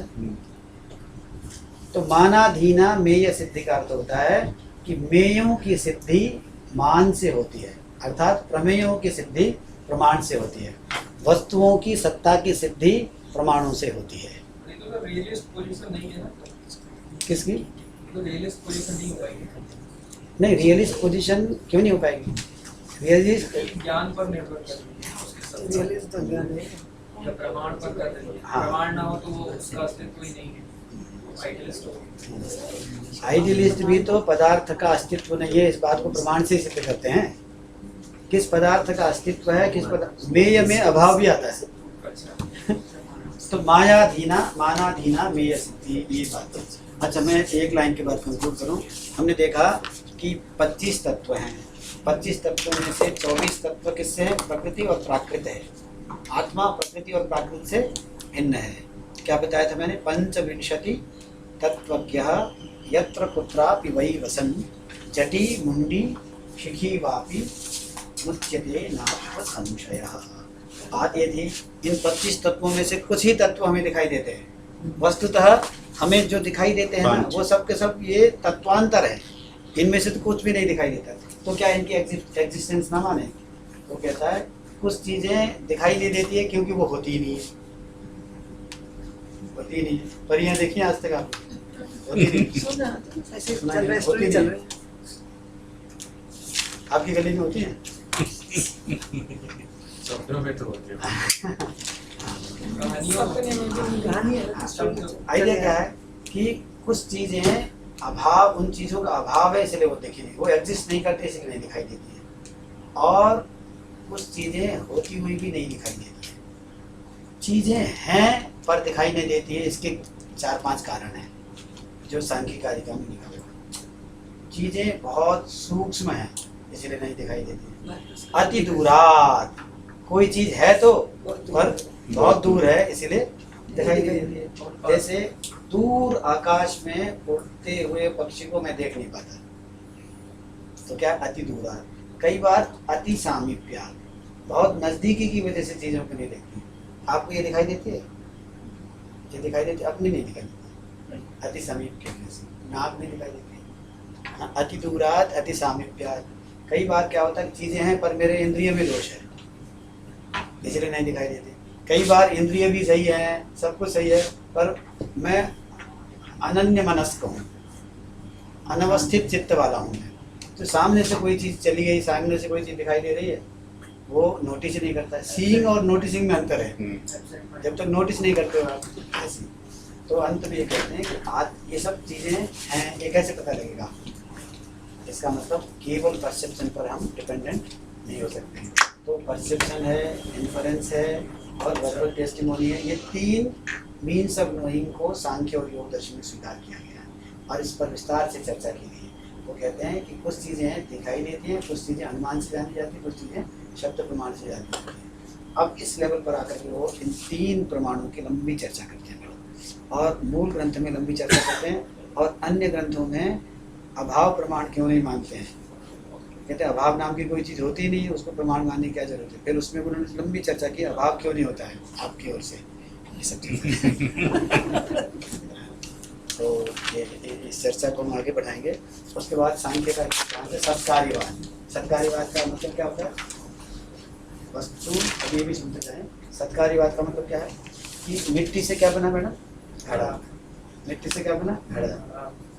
सांख्य दर्शन में इसमें 2 पोजीशन है। क्या घड़ा मिट्टी में पहले से है क्या? नहीं, आपने इसको रूप दिया ना। मिट्टी में घड़ा पहले से है कि नहीं? आप घड़ा बनाने के लिए कहाँ जाते हैं, किसके पास जाते हैं? कुम्हार के पास नहीं, किसको पकड़ते हैं? मिट्टी को पकड़ते हैं। हाँ, मिट्टी को पकड़ते हैं। आप पत्तों को क्यों नहीं पकड़ते? हमें पता है उस चीज़ का कि मिट्टी से बनने का। कैसे पता है? नॉलेज है, पहले से नॉलेज ज्ञान है, कैसे? ज्ञान है। आप जब भी घड़ा बनाना चाहते हैं मिट्टी की ओर क्यों दौड़ते हैं? क्योंकि आपको मालूम है कि घड़े से ही मिट्टी बन सकती है, घड़े से ही मिट्टी को निकाला जा सकता है। घड़े से ही मिट्टी को निकाला जा सकता है। इसका मतलब मिट्टी से ही घड़े को निकाला जा सकता है। इसका मतलब घड़ा अव्यक्त रूप में मिट्टी में पहले से ही था। आज तो मिट्टी हटा दी तो घड़ा रह गया। नहीं, घड़ा मिट्टी में पहले से ही था पर अनमैनिफेस्ट स्टेट में था। मिट्टी से घड़ा बनाने का मतलब होता है घड़े को मैनिफेस्टेशन दिया गया। वस्तु की उत्पत्ति कभी नहीं होती है, वस्तु की केवल अभिव्यक्ति समझते सर? हाँ, मैनिफेस्ट चीज़ें अनमैनिफेस्ट अवस्था में पहले रहती हैं और मैनिफेस्ट अवस्था में लाई जा सकती है। किसी वस्तु की उत्पत्ति नहीं हो सकती है। Everything is existent in its material cause. तो the theory of pre existence, सत कार्यवाद, कार्य कारण में पहले से ही विद्यमान है, ऐसा सिद्धांत किनका है? सांख्य दर्शन का। इसको क्या कहते थे? सत कार्यवाद। और न्याय वैशेषिक का क्या मानना है कि कार्य इज ए न्यू बिगिनिंग। ठीक है सर, कार्य is a new beginning all together. इसको आरंभवाद कहते हैं, असत कार्यवाद कहते हैं। हाँ, इसको यहाँ से समाप्त करते हैं। अगली क्लास में हम क्या लेंगे? सत्कार्यवाद को मानना क्यों आवश्यक है। 4-5 लॉजिक दिए गए हैं सांख्य दार्शनिकों की ओर से इस बात को कन्विंस करने के लिए कि जो भी प्रोडक्ट्स है ना, जो भी इफेक्ट्स है अपने कॉज में प्री एग्जिस्ट करते हैं, पहले ही मानना पड़ेगा। नहीं तो हम हमारा व्यवहार बताते, नहीं तो सब चीज़ से सब चीज़ें उत्पन्न होने लग जाएंगी। हाँ, मिट्टी से घड़ा बनता है, दूध से घड़ा बनने लग जाएगा। चॉकलेट वाले तो बन ही रहे हैं। हाँ, तो चॉकलेट वाला घड़ा है ना वो, ये बात कर रहे हैं। मतलब कोई भी इफेक्ट जो है अपने कॉज में सुप्त रूप से पड़ा हुआ है। केवल कुंभकार क्या करता है? उसको एक बाहर लाकर प्रस्तुत करता है, ऐसा कहते हैं। और वो बैटर में ना इनर्ट स्टेट में पड़ा हुआ है, उसको आपको है। इसलिए वस्तु का आविर्भाव और तिरोभाव होता है। आविर्भाव माने आविर्भूत करना। जैसे कछुए के अंदर उसके बाहर निकल जाता है, ऐसे ही वस्तु बाहर निकल जाए तो वस्तु मुझे दिखाई देती है, अंदर चली जाए तो वस्तु मुझे दिखाई नहीं देती है। तो कार्य कारण में विलीन होता है, समाप्त कभी भी नहीं होता है। तो प्रकृति जो है ना, सबके सब अंत में जाकर के कहाँ विलीन हो जाएगा बताएं? मूल प्रकृति में। मूल प्रकृति कैसी थी मैडम? सत्व रजस तमस। तो सारा का सारा जगत किससे बना हुआ है? सत्व रजस तमस से। जब जगत नहीं रहेगा तो ये सारे का किस रूप में चेंज हो जाएगा? रिवर्टिंग बैक कहते हैं इसको। इसके लिए बहुत प्यारा शब्द है, हालांकि आध्यात्मिक शब्द है। एक तो प्रसव है, सब कुछ प्रसूत किससे हुआ है? सत्व रजस तमस से। प्रति प्रसव, गोइंग बैक, रिवर्टिंग बैक, सब जाकर के अंत में क्या बन जाता है? इसीलिए जो तत्व है ना, उसकी समाप्ति कभी नहीं होती, तत्व हमेशा बना रहता है। ये बात है। चित्त किससे बना हुआ है? हमारा चित्त किससे बना हुआ है? प्रकृति से। प्रकृति से बना हुआ है। जब हम मुक्त हो जाएंगे तो चित्त कहाँ चला जाएगा? प्रकृति में चला जाएगा। अभी चित्त की वजह से ही सारा दुख है, चित्त ही वहां चला गया तो मुक्त हो गए। इसीलिए मुक्ति को कहते मनोनाश।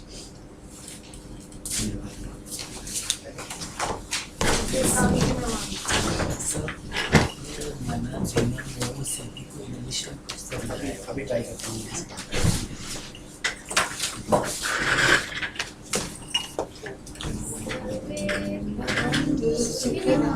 सर्वे सन्तु निरामयाः, सर्वे भद्राणि पश्यन्तु, मा कश्चित् दुःखभाग् भवेत्।